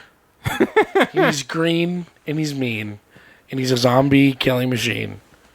And he pitter-patters around and moans. He pitter-patters. It's Beano footsteps all around the police station. Footsteps. Yeah, so he's not green, but he is a big... Butler? Butler? I get a butler vibe. No. So... Why else would he be in the house? It's a police station. Why else would he be in the police station? Because he's going to give it to you. Is he a perp? Yeah. What is he going to give to me? His fucking fist.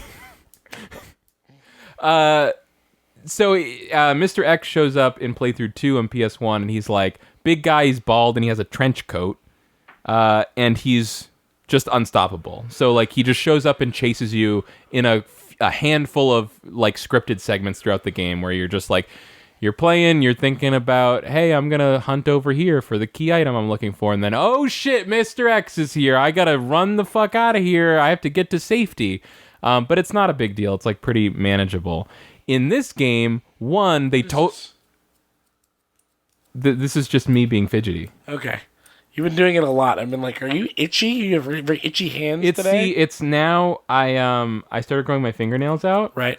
And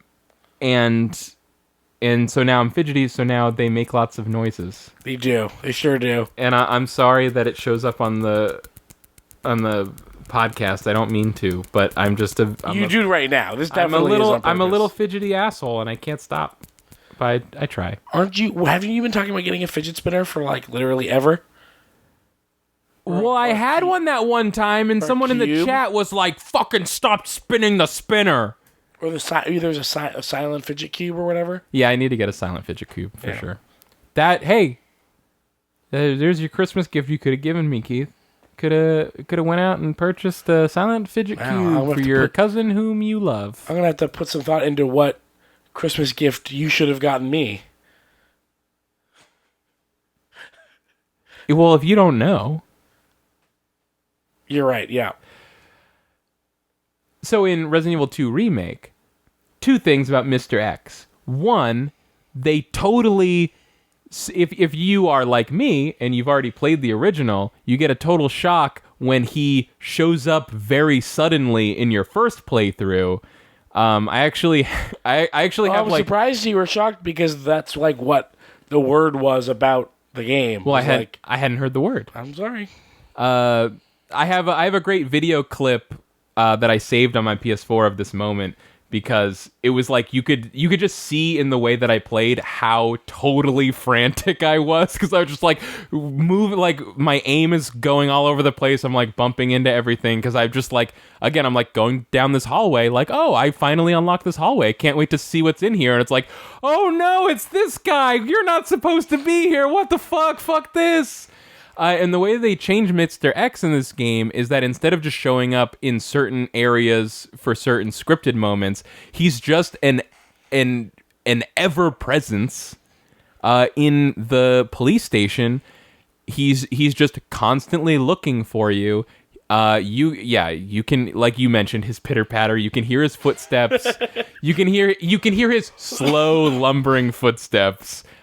Through most of the police stations, so you can hear how far away he is, but also he can hear everything that you're doing. So if you decide to run down the hallway, he's going to hear you and come straight for you. It might also do some... Take a break. Take a break, Mr. X. Yeah. Come on. X gonna give it to you after his union-mandated lunch break, his 60-minute lunch break. I have a paid hour. And it totally transforms this game. In, like these original Resident Evil games were very segmented. There was a loading screen at each door. Like each room was its own universe, basically. And like original Resident Evil 2 did one or two things that tried to play with that idea, but not really. And in this game, totally blows it wide open, and it's like totally blows it. It's like really stressful, but in a very exciting, novel way. Yeah, I mean, I have only heard just like unending praise for how terrifying the Mr. X thing is.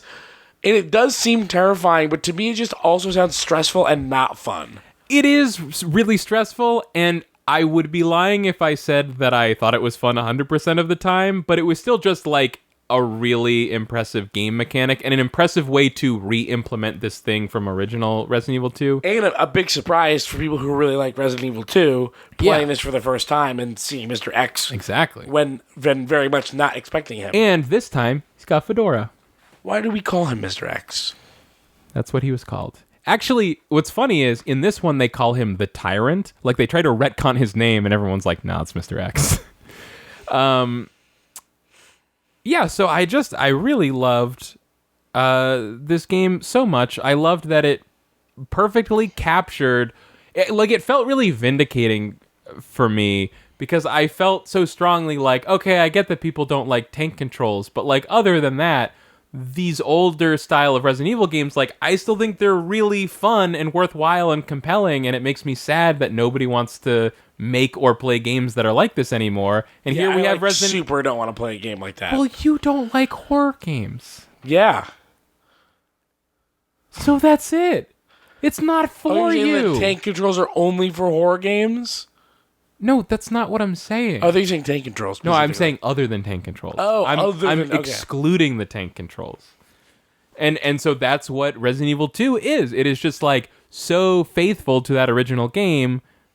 I mean, I don't want to overstate it. It's not like they remade the game. Like they took those elements that were present in the original game and brought their flavor forward into this great new modern game with better AI and, obviously better graphics. It's a gorgeous game. So much fun to play. I was just like absolutely in love with it. It's great. Good. Number 2. My number 2 game is a little game that I like to call Outer Wilds. Nice. Very nice. Yeah. I wasn't sure. Add it to the list. I still haven't finished it. Oh. I've heard nothing but great things about the end of this game. Oh. People are like, boy, I can't. Oh. We're talking about number 2, more like number 1 when you finish it. Maybe. It's got a great ending. Yeah, it's like, it's just so funny because I can't even think of any game or sequence that I've heard people be more effusive about than the end of Outer Wilds. They're just like, this end, I mean, people say it's great, but oh my goodness. Yeah. I feel like there's no way it's going to live up to this hype. Yeah, I mean, like, it's not the sort of game where, like, it ends with a really great set piece where you, like, do some awesome shit. Like, it's just not that kind of game. So it's like, it's just a very, very satisfying and thoughtful conclusion.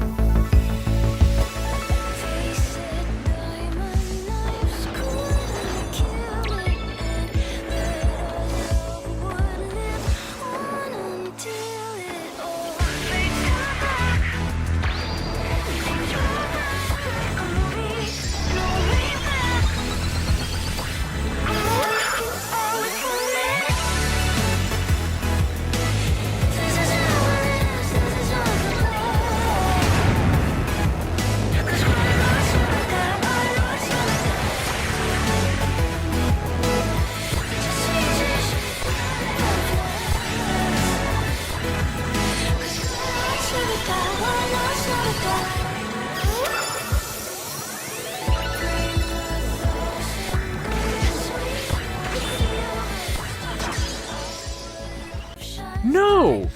What the What?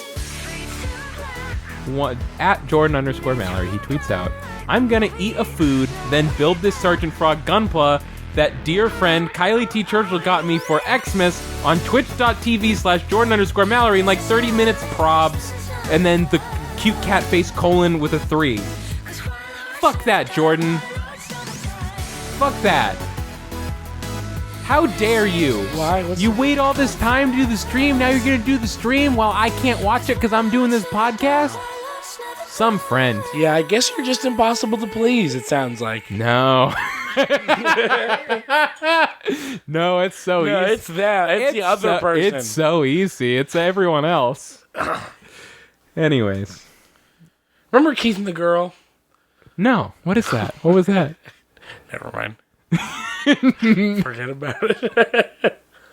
Oh, you just mean like because they had so many enemies, and Right, it's like interesting yeah. you had so many enemies. Yeah. I mean, I don't even think they would have denied the fact that they are the enemy gathering type. But yeah, you're not wrong. They may have. If you had gone up to them and been like, "Do you think maybe it's you?" They would have said no. It's them being assholes. Yes, you're right. We're the heroes that stand up to that we just don't take shit.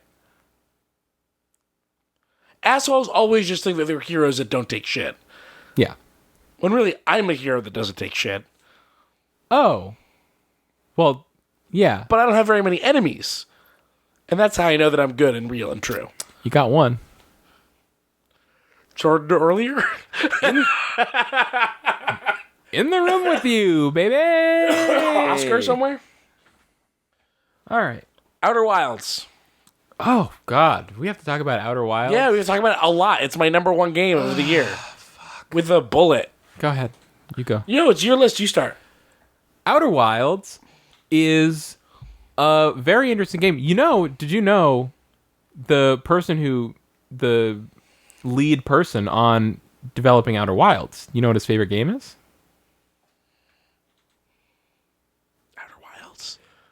His own game is his favorite game. It's a game so good the person who made it's their favorite game. I don't know what his favorite game is Majora's Mask. Really? And that makes so much sense because this is basically like, what if you made Majora's Mask good? Wow, really? I mean, well, there's a spaceship in Majora's Mask? No, Majora's Mask it's actually fairly different, but it still has that like clockwork world time loop thing. Yeah. So Outer Worlds, you play as a little alien, and you're on a spaceship, and you're on a planet, you got a little spaceship. A little planet. Little planet, little spaceship. Little big planet. It's kind of little, kind of big. It's a little big planet. And then you have a spaceship, and you ride the spaceship. Little spaceship. You ride the little spaceship around your little solar system. Uh-huh. And there's a sun, and there'd be all kinds of planets. And 5 kinds. And you just go and you just go and like you explore and you just like learn things about like the aliens that used to be in that solar system many years ago. The aliens, the U aliens. They love Ulians. space. They love it. And they're like, we want to get there. And they worked very, very hard, and they made rockets out of wood, and they said, let's go to space, and let's go figure this space out. We have to figure out space, and they get to space, and they find aliens already were here, and where are they? And they worked very hard, and they're such hard little workers, and they built the thing that can read all the alien writing, and they give it to you, and they say, you have to go out and read all the alien writing to see what they were talking about. That's a good point. And but also the exploring, it's in our hearts. We love to explore space. We love to explore. And that's I think all we need to say about the game. Yeah. Well, I'll say a couple more things. Okay. So, you're going around exploring in space, but then a thing happened. The sun, it explode. The sun, it explode, and you... Can you speak on that? Well, you see, the sun, it explode, and then you rewind through time. You see images of all the stuff you just did, and it flies before your eyes in reverse order, and then suddenly you're back where you start. Yeah. You're back where you start, and you're on a little big planet. No one else knows. No one else knows, and your spaceship is there. You don't try to tell them. And you don't... You do try to tell them. The person at the campfire, you can talk to them and be like, fucking, I was just in space and then I died, the sun exploded, and then I woke up and I was here again. And he just like, believe you. Dude, maybe you shouldn't go to space. I don't know. Yeah, try a couple times and then, you just give up. So the game's on a time loop. It's on a 22-minute time loop. Yeah. I feel like this is a fairly known quantity at this point about the game. But so the thing about the game is that it's full of the leftover technology of another species. And you're trying to figure out what is happening, why is the sun exploding, and why do I keep resetting in time? Yeah. And it's a puzzle game, kind of, because what you're doing is... Yeah, it's really hard to nail down what the genre of this game is. I can't... It's an exploration game. It was funny, you said to me, you were like... It's a strand game? Before I had played it, it's like a strand game, you're right. Before I had played it, you were like, hey, I think you'll really like this game because it's like Myst... Or I don't know if you said it's like Myst, or you said I think you'll like it because you like Myst. And in playing it, at first I was like, fucking Keith doesn't know shit about what the fuck Myst is. Like, how the fuck does Keith think that this game is like Myst? And ultimately, you're not entirely wrong. I don't think it's the best analogy, but... Well, so I remember what I said to you, and it's a better analogy. I was watching a documentary about the making of Myst, and the thing that the designers of Myst had in mind... You're talking about Rand and Robin Miller. I'm talking about Rand and Robin Miller, and their dad. Their dad... Atheist. Oh, I see. Okay, you're doing that thing. Yeah, Atris Miller, the father. So actually, for full disclosure, don't add us. I know that it's actually Robin Miller who plays both Atris and his son Akinar. So it's not. There is no and father. His brother Sirius. Sirius. So I was watching a short documentary on YouTube about the making of Myst. Why so serious? What to do about Akinar? So what they said about Myst, which I think is more true about Riven, but kind of not true about either really, is they wanted to build a world full of puzzles where the line between what was the world and what was the puzzles was blurred. Mm-hmm. And it was like the puzzles weren't puzzles that you solved, but they were pieces of the world that you moved and interacted with, which they totally failed on. It's just full of stupid puzzles that are there for no reason. No. I totally agree that Riven is better at that thing. Yeah. But I would say that I think when Myst came out, it felt more successful at the time than it does when you look back on it. That's maybe fair. But but that's the thing. The thing about Outer Worlds is you're not really trying to solve any puzzles. Right. There's not puzzles that were left for you. It's like the game machinery. Is a puzzle. It's the analogy that I used one time to describe it was, it's like on a hugely magnified scale. It's like trying to figure out the like TV remote at a friend's house, and you're like, well, this one turns on the sound, but this one turns on the TV, but this one is like the smart TV remote, and it's like it all works. You just don't know how it all fits together. Yeah, so yet. No, usually my experience of using a remote at a friend's house is, or maybe not a friend's house, but someone's house, and they're like, oh, I don't know. I think this one, maybe this is the volume one or this, and then I have to figure out their remotes for them. Yeah. Well, however it happens, you always have to figure out someone else's remotes. Everyone's always figuring out people's remotes. Yeah, and so I feel like all of this technology works. It was designed to be used by people. It's just that you don't know how it works yet. And so the entire game is like figuring that stuff out. And so even though they're puzzly, they're not puzzles. It's puzzling, I guess, is the thing. Well, it's one of those things where just one of those things. It's just one of those things. It's one of those damn things. It's one of those things where all of your progression is knowledge based. Right. So, you'll go to one planet and you'll read a log from one of these ancient aliens that will be be talking about one of the other planets in the solar system, right. and be like, well, it works on that other planet, but here on this one, this thing didn't work. Like, I alluded, you can take that info and go, oh, now I know I can go to Giant's Deep, and I know how the water spouts work in Giant's Deep. I alluded to this before, but it's basically, so the way that the story is told to the player is through like these.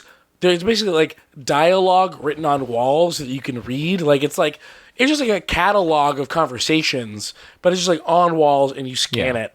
And so, but it's always conversations. Yeah. And so you're hearing two people on two different planets likely talking to each other about some sort of science problem. Because it's basically a bunch of science nerds. Yeah. I think what's interesting is when you first go to translate this writing, especially because it's like very ornate in the way it looks. It's like these weird like spirals that like swirl on the walls. They branch off each other. And because it's like ancient alien stuff, you might be expecting it to be like very like professorial or something, but then when you read it, it's like, oh, this is like a Slack log. Yeah, totally. It's super casual. Yeah. And so because the whole system was I guess colonized by these people. Yeah. Pretty seriously colonized by these people. They had like intense mining operations. They were doing some pretty crazy shit. They did some shit. They did some shit. Yeah. Maybe not the greatest people in the world. I don't know. No spoilers. Don't spoil. No spoilers. But like, you'll go like my friend Natana's playing through. He was stuck or a little bit and just kind of fell off the game a few months ago. I've been trying to get him to go back in, and one of the things that he wasn't sure about was like, I don't know how to like do the next thing on Giant's Deep. And I was like, have you been to Dark Bramble yet? And he was like, a little bit. And I was like, go and like talk to the guy that's on Dark Bramble, and I think that will help you with the Giant's Deep thing.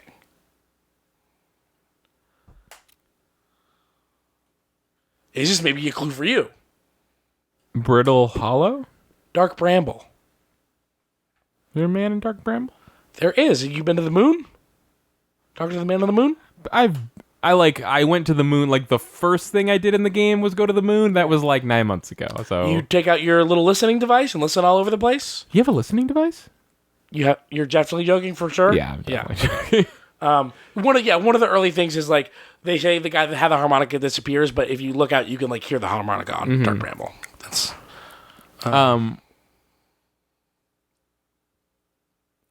well. So okay, harmonica. What were we talking about? So there's like a whole group of explorers and astronauts who are going to explore the universe. Oh, you're talking about the Outer Wilds Venture Company. The Outer Wilds? Is that no? Yeah. Really? Is that really what it's called? Yeah. Okay, I didn't pick up on that. But they, part of the way that they let each other know they're okay is they have these listening devices, these like solar system-wide listening devices, and they're given instruments. So the way they check in to tell people that they're okay is by playing these instruments on their time, like when they're not exploring. Ooh. And so that's like one of your first big because like you said, the game is very nonlinear. Yeah. So it is as nonlinear as Telling Lies. I think important the one break that they give you that is the thing that makes all of this work is that it's the rumor board. It's that every piece of knowledge that you learn, rather than you having to necessarily remember it, it's like anything that you learn that's important gets added to this big like flow chart web that's in your spaceship that you can see. Tells you when it needs more or when it's done. Right, that's important. It will label the locations and tell you like there's more to find here, and then you go and find that stuff. And so that's how you can navigate this huge web of information without going crazy. Yeah. And I will say, if anybody has played this and is stuck or goes to play it and eventually gets stuck, I found that almost 100% of the time, when I was stuck, it's because I was looking for something that was never there, like looking too hard for something, rather than like, a puzzle that I can't solve. It's more, it just like, it never was a puzzle to begin with. I'm just making something out of nothing. And so these different planets you're going to, they're all really interesting and they're all very different. So you have like Giants Deep, which looks like a big gas giant from the outside, but then when you go through the outer atmosphere, you realize it's really interesting. It's essentially just like a water planet. Like it's just an orb of so much water that it's a planet. Yeah. And there's all these crazy storms on it. You have the twins? The what twins? The Ember Twin and Ash Twin. Ember Twin and Ash Twin, which are two co-orbiting planets that are next to each other, and the sand starts on Ash Twin, and it's getting all the sand on the Ash Twin is getting pulled through some kind of gravitational funnel over to the Ember Twin. Yeah. So they're so close to each other that the sand is basically falling down, right, quote unquote, down. And I guess the implication being that like eventually it'll get to where in its cycle it falls back. Oh, maybe. Yeah. Well, because the world didn't start in that minute. So how long are these time loops? I never figured out. 22 minutes. 22 minutes? Yeah. Okay, I thought it was that, but that seems way too short. But so like in the 22-minute time period, at minute 0, Ash Twin is full of sand and there's all of these completely covered structures that you can't get to because the whole planet is sand, and then obviously Ember Twin has no sand, and then over the course of those 22 minutes the Ember Twin slowly fills with sand, so there's all these places you can get to on Ember Twin if you go there really, really fast and get there immediately, but then the sand starts filling up and you'll die if you get like crushed by the sand in like a cave or something. And on the opposite, on Ash Twin, there's all this stuff that you can't get to until the very end of the time loop when all the sand is gone. And then there's Brittle Hollow, which is like a planet that is slowly falling into a black hole. It's a hollow planet with a black hole in the middle of it. Yeah. And so all the stuff is slowly falling in. And there's Dark Bramble, which is a mindfuck. It's a non-Euclidean thing. Nice. And there's also the Interloper, which is the frozen asteroid. The Interloper is very cool. Did you do the whole thing? I believe I have completed the Interloper. Okay. That was cool. I thought that part was frustrating to me because there's a part where you can get inside the Interloper, but it's really easy to die when you're trying to get inside of it. Yeah, I died more there than anywhere else. And the thing is, like, you can't get inside the Interloper until like at least 2 to 5 minutes have passed in the time loop, which isn't that long. But it's like when I get to the Interloper, get inside, and then die 20 seconds later, 5 minutes is a very long like restart time on that whole cycle, and that's not fun. Luckily, though, it's not. I would say it's like one of the most interesting things in the game, but also one of the least crucial things in the game. I don't know. Did you learn the secret of the Interloper? I think so. I just don't remember what it was. Okay, it's pretty big. I'll tell you off mic.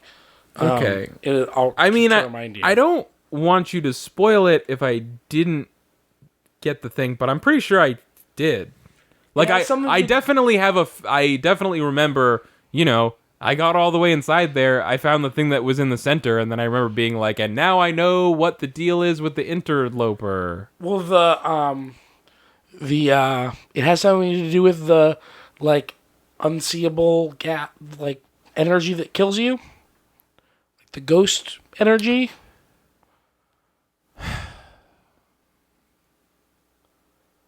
I know. I can't remember. Okay, well, it's probably on my rumor board though. Like if I go to the rumor board, it'll be like I went to the Interloper and I learned this about ghost matter. Anyway. So, it's just this beautifully constructed solar system, that is so much fun to poke and prod at. So intricate. And it's so easy to just be like, to just bump from thing to thing. I'm stuck here, I'll go over there. Yeah. I'm stuck over here, I'll go over there. And like eventually you'll learn something about where you were stuck that makes you unstuck.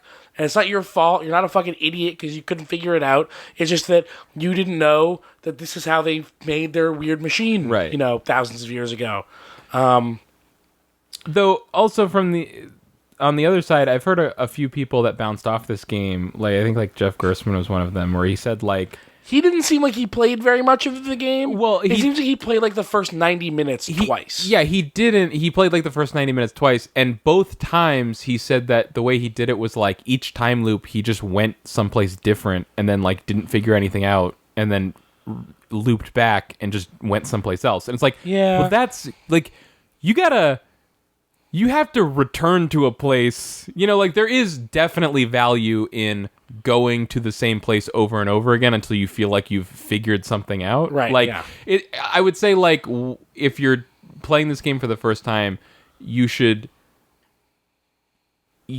pick a place to start at and try to go back to that place repeatedly until you discover something, unless you're feeling really stuck and then well, that's the thing about the listening device.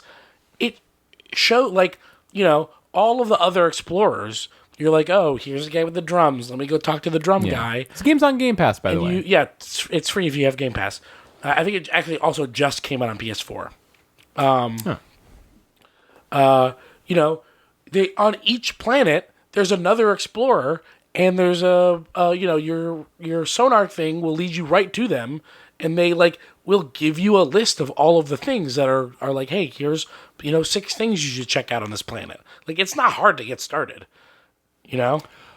Oh yeah, you know what? I actually didn't realize that until very well. Not I don't know how far through the game I am, but in my progress, I just recently realized, oh, you could talk to these guys and they tell you what to look at. Yeah, that's been the whole game for Sorry, me. You're right. That is actually the piece of advice you need to give people. Yeah. Not the thing I said. The thing is just go find the Outer Wilds person. They have a lot of planet. they all have, and you should go back and do this. They all have a lot of interesting stuff to say. They do. And then they will change what you have to say to them and back. Depending on how much you've learned. Right, okay. Totally. Cool. And there's a guy, this is a small spoiler, but it's worth it. The guy on Giant's Deep will, quote-unquote, teach you how to reset the cycle if you ever need to reset it. I heard about that. Yeah. That is maybe something they should have just let you do. I don't know, I like it. It's easy enough to just kill yourself if you need to. It's true, but... And it's very Groundhog Day. You can also just quit. If you say quit, it'll be this will end the cycle. Is that fine? And you're like, yeah, it's fine. Yeah. But yeah, just a button. You just press start, and it says meditate, and you just meditate, and you just wake back up. Do you remember they fucking locked the volume controls in Pokemon's Word behind talking to a random NPC? I didn't know that there was somewhere to unlock that. I played the whole game without that. Yeah, there's an NPC in the game where you talk to him, and he's like, hey, is it annoying sometimes the music's too loud? Here's special earbuds that will let you make the music louder or quieter. And you're like, music? Are you okay? Are you hearing music? Yeah, see, I hate that, but I don't mind the meditation thing, because, there's so many other alternatives, and, I really like that guy. I really like the guy on Giant's Deep. I think he's very cool, and so I like that he teaches you how to meditate. He's the only other guy, by the way, that knows what's going on. No one else. He is your. Oh, he knows that. He knows. He knows. Oh, right, because he teaches you how to meditate. Yeah, that makes sense.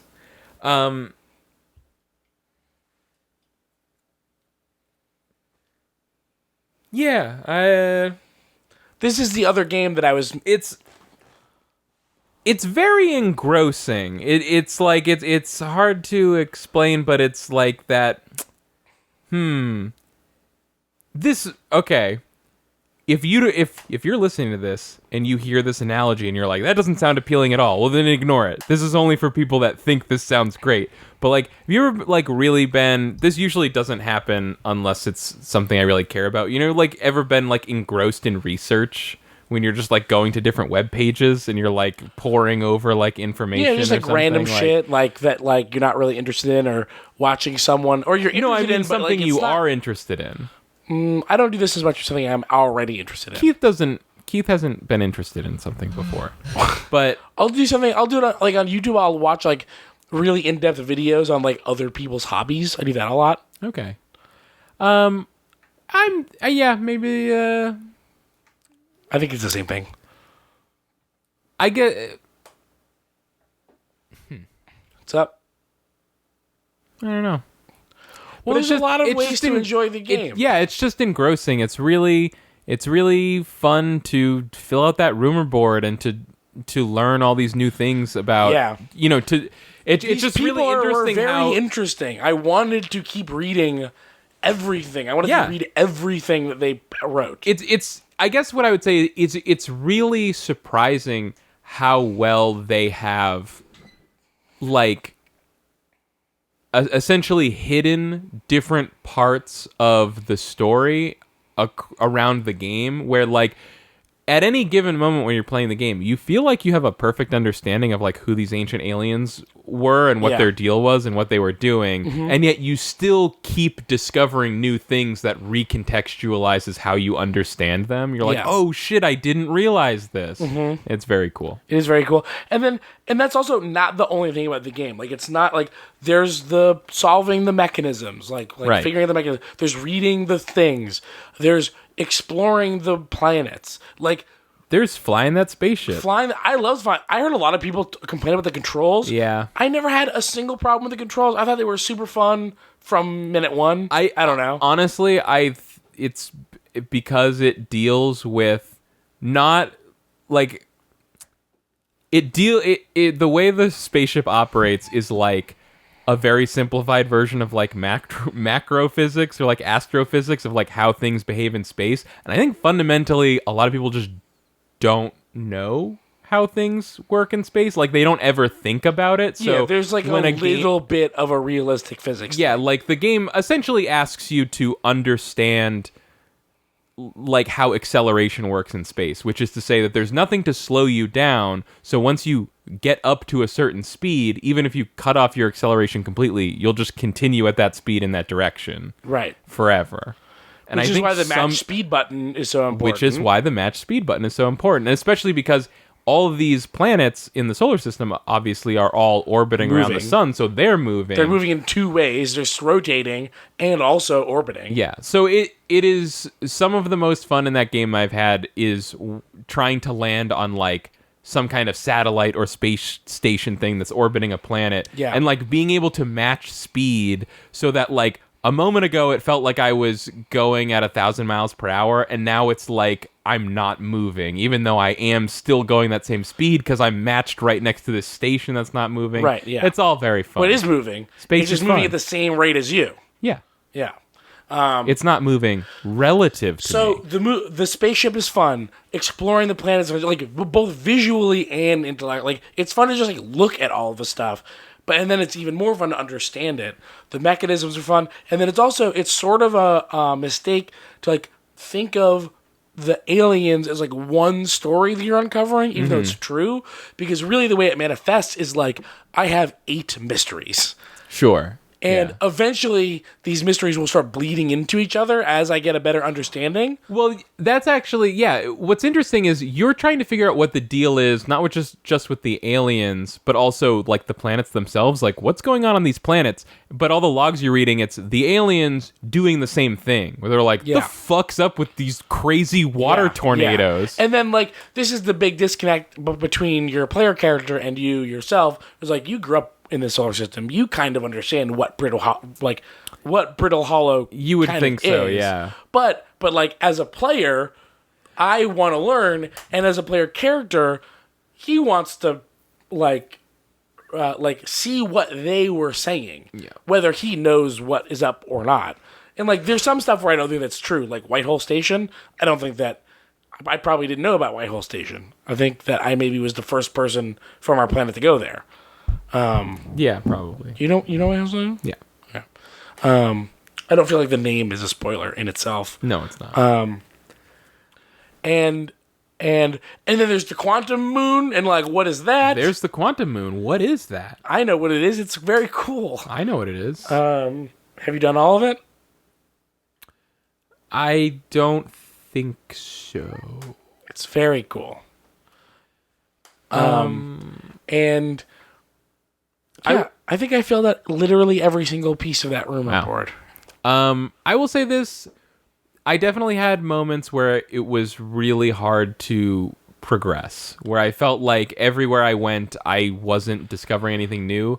Like, I had a couple of those moments. like I played Outer Wilds a bunch earlier in the year, and then I took a big break from it. And I kept thinking to myself, like, I don't remember why I stopped playing that game. I guess it just got away from me. I need to get back to it. And then when I finally did go back to it, I played it for a couple hours. Forgotten what you had learned? And no, I had this like dawning realization of like, oh, the reason I stopped playing this game was because it stopped being fun, and it's like still not fun. But I was able to like push past that and like discover more stuff, and it became fun again. But like, there definitely were moments playing that game where I was like, I wish this was slightly less opaque. Well, I was saying earlier, there was I had a few moments where like I was stuck because I was trying to discover something where there wasn't anything to discover. And then I had, I think, 2 things, maybe 3 things, but I think only 2 things where there was something that I needed to understand about the world that I wasn't getting. And that, like, one of those I solved by learning it somewhere else, and one of them I solved by, like, bashing my head against it till I figured it out. And then there was one thing that glitched for me a little bit on Ash Twin. I did have one thing that I couldn't figure out that was driving me crazy, and like, you know, like someone like just said it on like the Bombcast, and I was like, oh, thank God! Like now I know how to do this thing. What was the thing? It was it was like how to get up a tower in Brutal Hollow. I had a lot of trouble with it. Was tower. like there was like that gravity wall that you stick to, but then the wall is broken, and so it's like, how do I get up there? That was tough for me and too. Then, what was I brute forced that. The salute. What? How did you brute? What does that mean?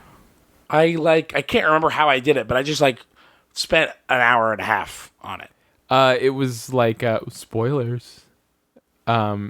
Apparently, I haven't done this yet, but apparently you just wait for it to fall into the black hole, and then you're in space, and there's no gravity, so you can just fly to the top.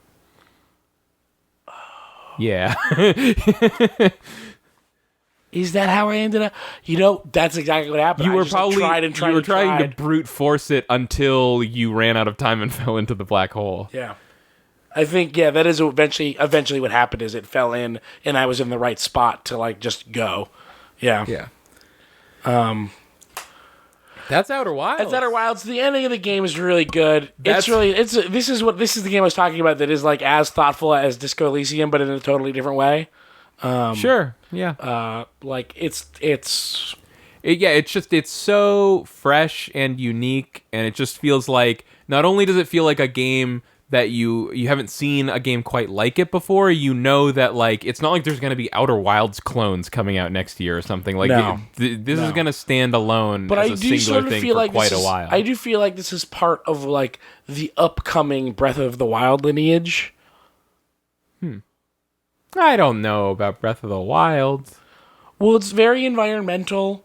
It's very much about exploring a space. I feel like it has more in common with one of my most recent, most favoritist games, which is The Witness. Maybe it's the upcoming The Witnessing of everything. I don't think so. Well, I don't think it has anything to do with Breath of the Wild. Right. I think it has to do with a different Zelda game.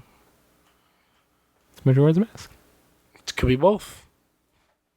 I mean, that is what it is. He was like, Majora's Mask is my favorite game, so I made a game all about that. I sort of felt like it was, I also really I actually do see a lot of, like, parallels between, How? You don't even know what I'm saying. You're about Breath of the Wild? No. How? No. What's the parallel between Breath of the Wild and Outer Wilds? Between Outer Wilds they both have wild. Shut up. Between Outer Wilds and No Man's Sky, even though there is a very funny at the beginning bit where it's like, or in the trailer maybe, and it's like a completely handcrafted universe, which almost seems like unintentional dig. I don't know.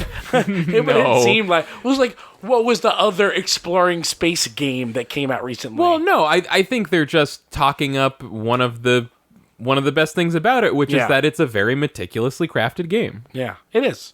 It totally is. That's what makes me reminds me of The Witness. The Witness is one of those games where it feels like every fucking rock in that whole game. And I don't like know if you saw this, but every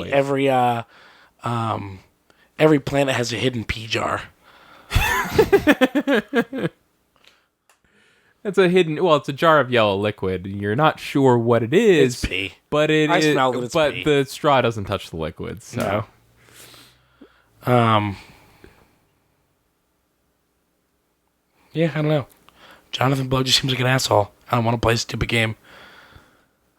You think everybody is an asshole. That's not true. Keith is ruled by who he thinks is an asshole, which is everyone. I feel like everybody thinks Jonathan Blow's an asshole. I don't know that much about Jonathan Blow. He doesn't seem like a person that is going to be easy to get along with. I don't see why that means I don't want to play his game. I just don't. Sure. I mean, that's just like the most Keith thing ever. I don't know.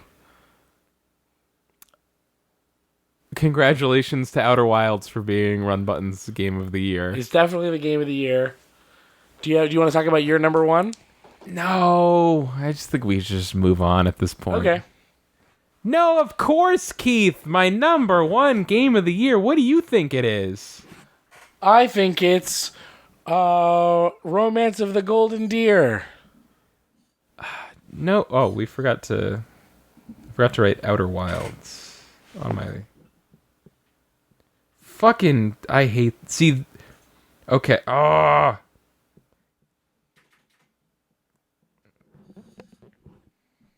What?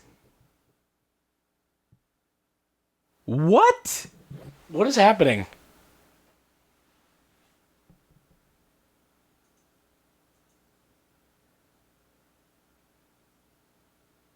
Two. Period. Oh, I've had that happen before. Period. And it's just like, oh, you son of a bitch! You definitely want to indent this, right? Yeah, this has happened to me before. I hate this so. Listen, look, I'm writing a 1 and a period, and it's going. Nah, you wanted that 1 to be a 3. Wait, let me try. You stop. Fuck you. Stop. Resident Evil 2.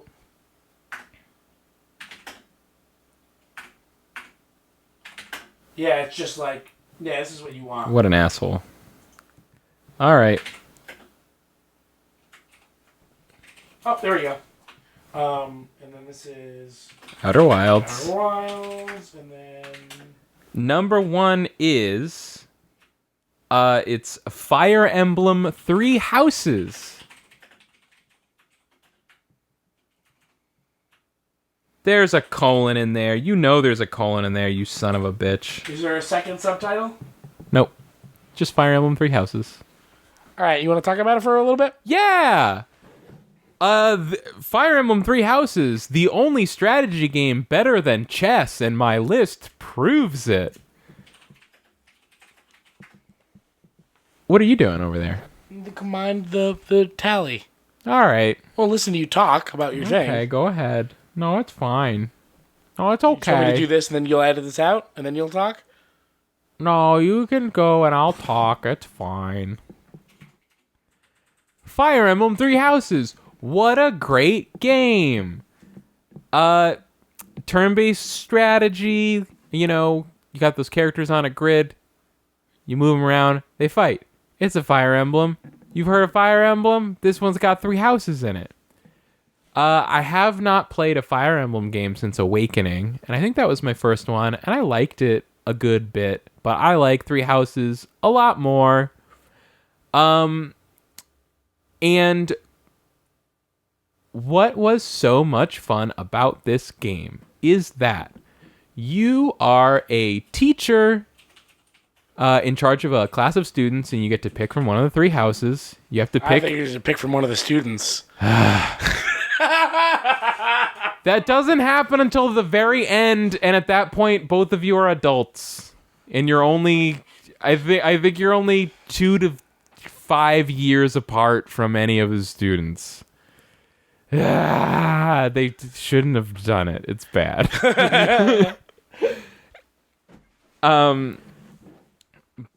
But anyways, how are you going to form an emotional connection with one of these students unless you fuck them? But you don't fuck them. You don't. Okay. You just date them. You don't. It's just at the very end of the game, you get to pick someone to propose marriage to. But it's not. Oh, but you don't ever fuck them. But no, but the game ends before you fuck them, so it's not weird. Well, I mean, it literally does end before that happens. No, but what I'm saying is, I just mean that, like, you don't go on dates with any of the characters. It literally goes from 0 to marriage right at the very, like, literally the last thing you do after you finish the game is decide who you want to marry. Because they decided it needed to be in there for Fire Emblem. It just fucking drives me crazy. Like, I don't like this part of the game. I think it's bad. But Keith is so mean about it that it makes me have to defend it. It's so crazy. You're such an asshole. Oh my god. So you got fucking Black Eagles, Blue Lions, and Golden Deer. You choose between them, and they each have their own story. It's like their own... Well... It's kind of a cross between you get to see their side of this big story and kind of like it has its own story. Like, I think different things happen in the different stories. I picked Golden Deer. That seems like the most popular kind of by far. No. No? Black Eagles is the most popular by far, yeah. I just felt like everybody was Golden Deer. It's in our circle because one of them is a monarchy, one of them's an empire, and then Golden Deer is just like an aristocratic oligarchy, which is the preferable of the three. Here's the thing. Here's the thing. People who pick Black Eagles, they are so smug because these fucking smug eagle, these stupid bird idiots. They are so smug because the Black Eagle storyline ends up being the one that is like, I haven't played it, so I don't know, but it's like revolutionary. Oh, like, I've heard that one of them was the most interesting story by far, and that the other two, and I didn't know which one. That's the one. Okay. So here's the thing: is like this one ends up being kind of like politically revolutionary in some way. I don't know the details because I haven't played it, but this is the reason that everyone is like, Black Eagles is the correct choice, and I made that choice. But the thing is, it was totally random. When you choose a house, the only thing you have to go on is talking to the, like, not like the main character of that house, like each one, like the head, like it's basically like the captain of the team. Like, you talk to the captain of the team for 2 seconds, and they tell you the name of the place they're from, and then you have to pick which house you want. So it's like, these Black Eagle motherfuckers act like they were like, oh, I'm so right because we decided to wage war on God, or whatever the fuck. But at the time you made that decision, all you knew was it's a pretty girl and it's an empire. You're a fucking imperialist, and no amount of truly adorable lesbian fan art on my Twitter timeline is going to change that. That's my bit about the Black Eagles. Okay. Fair. Sounds fair. That's my next playthrough. Well, I don't know. Okay. But, like, for real, I don't know that a fucking aristocratic oligarchy is so much better than a monarchy. It's not. But also it's like, it's also framed, it's like the underdog. You know, it's like, it's the smaller, beleaguered nation. So it's kind of like you have the empire and the kingdom that are the big players that are, like, they're the big players, and then it feels like we're like the scrappy underdogs. But what makes them the smaller, beleaguered player? How do they get to be there? I don't remember the specifics, but it was like, it used to all be, so the Fodlan is the continent. Okay. And it used to all be, at some point, it was all the Adrestian Empire. And then the Kingdom of Fargus, the Holy Kingdom of Fargus, breaks off from that. And then the Leicester Alliance breaks off from the Holy Kingdom of Fargus. So here's the thing. I think that I remember, and I don't know, I haven't played this game, and I have barely heard people talk about it. I know what Fire Emblem is, known quantity. Nobody at Keith. He's heard of it. I've heard of it. What I heard was like something like the golden deer was formed because they were going to like raise taxes on the rich people or something, and they're like, we'll start our own country where we don't have to have our taxes raised. That's probably true. Yeah. So fuck them. But I don't know. You have what? Like, no information, right? Can you imagine living in a country that was started by aristocrats who didn't want to pay taxes? Yeah, America, the smaller, beleaguered nation, second fiddle to the UK. I mean, at one point in history they were, but that was a while ago. Yeah. And so you can see what happens when an aristocratic oligarchy wins the game. Listen, I'm just saying it was. I'm just saying I played all the way through Golden Deer, and then I restarted. Second playthrough, I'm picking Black Eagles this time, and it was when I replayed the beginning of the game and re-experienced what you see and hear before you have to make the choice between the houses, and it's like, fuck these assholes. The Black Eagle people? Yeah, fuck these Black Eagle people. Well, all I'm saying, I'm just saying you got the right house for the wrong reasons. This is bullshit. Look, there's a lot fewer heads in an empire than in a fucking representative democracy. Heads. To chop off the heads. Yeah. You just mean like if it's an empire, you kill the emperor. Yeah. Here you go. Yeah. Maybe a general or two. Maybe I did. So, you're the professor. You're a teacher. Thank you. You're a teacher. Mm-hmm. And you're gonna be the head of this house that you pick. And for me, picking Golden Deer, it was really fun because it totally felt like the beginning of some, like a movie about a substitute teacher who like walks in on the first day and is like, oh boy, well, how the hell am I gonna whip this ragtag bunch of scoundrels, this bunch of knuckleheads into a fighting force? I have my work cut out for me. But then I fell in love with these rapscallions. So what makes you fall in love with the rapscallions? This is important. Okay. You have to play this game on hard. I heard this actually from a few different places. I was very lucky that I asked Twitter what difficulty I should pick, and everybody had opinions, and they let me know, and they saved me, because the way this game works is it just starts out really hard and gets easier and easier and easier the further you go through the game. So if you play on normal, it starts out, from what I understand, the difficulty is like fine, and then after a while it becomes mind-numbingly easy, and that makes it really boring. But since I was playing on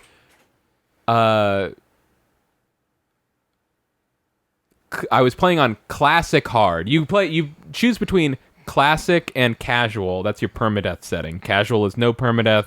Classic is there is permadeath. Okay. And so then there's hard. normal and hard. Yeah. Okay. And what's cool about the permadeath thing, it makes the permadeath in Fire Emblem finally work, because before it was always like, these are story characters, so if one of them dies, I'm probably just going to reload my save and undo the fact that they died. And so this game kind of plays into that with the, what is it called, the Gambit system, where you can, no, Gambits are something else. But this game gives you the ability to rewind time, rewind the turns of a battle. So if something goes wrong, one of your characters dies or something, you can pop one of your limited use rewind things, and you can actually rewind as many turns as you want for one use. Okay. So it's like you start out with 3 uses, and then I think by the end of the game I had like 10. So it got like, that's a lot. Yeah, that's a lot. Yeah, so when I played classic hard, it started out very difficult. Like the first couple matches I did were so tough I almost restarted on normal, because it was like, I failed my very first battle and had to redo it. And it was like every single square on that fucking grid counts. I had to load up every one of my characters with as many potions as they could carry. Like, I had to be super, super careful about every single thing I did. But that really pays off once your characters start leveling up and developing their skills, and then suddenly it's like, wow, they're capable now. Like, now they won't die in one hit if they don't have a health potion or whatever, you know, like now they can actually defeat enemies, and it starts getting really fun. And where I really fell in love with the game, it was like that moment where, you know, like a moment in a game where you suddenly, like, it feels like the systems of the game are finally like unfolding before you, and you kind of have like a real sense of like how the game works now, and you're like, oh shit, I get this game now. It was like after your first couple battles, you finally get to do your first like class lesson, like session, your first lecture or whatever. Yeah. And that's when it's revealed to you like all the characters in your class, you have all these different skills like axes, swords, riding, heavy armor, all this like black magic, white magic, that kind of stuff. And you get to choose what skills each of those characters will focus on, and then they will slowly gain experience in those skills. And you can also I forget exactly what the mechanic is called, but you can essentially also give like sort of like private lessons to the students. Like, it's like every time you do a class, you'll have like, let's say 5 points to spend, so you can pick 5 of your characters in your class and then choose a specific skill of theirs to give like a big boost to. So it feels like you really get a sense of attachment to these characters, because it's like within the story they look up to you because you're their teacher, and you're like really shaping the way they're developing their skills. And because of the difficulty curve where it starts really hard and gets easy, it's like you really feel like they start out as like, you know, a real like novice who can't do anything, and it's like it's so rewarding when they start getting more abilities, and then you start unlocking new classes. Like everyone starts out as either a noble or a commoner, and then you can start unlocking like real actual classes like archer and knight or whatever. And what's really interesting is how the characters aren't all the same. They all have it's almost like their role within the story is kind of like baked into their character stats.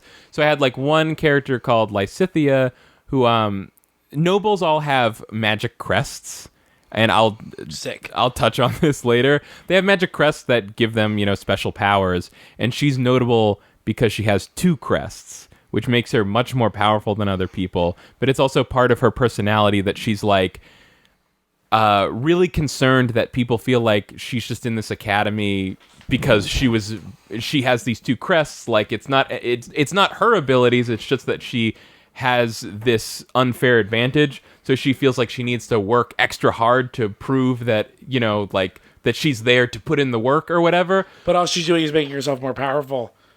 But she's just making herself even more powerful. So Lysithea is a fucking cannon.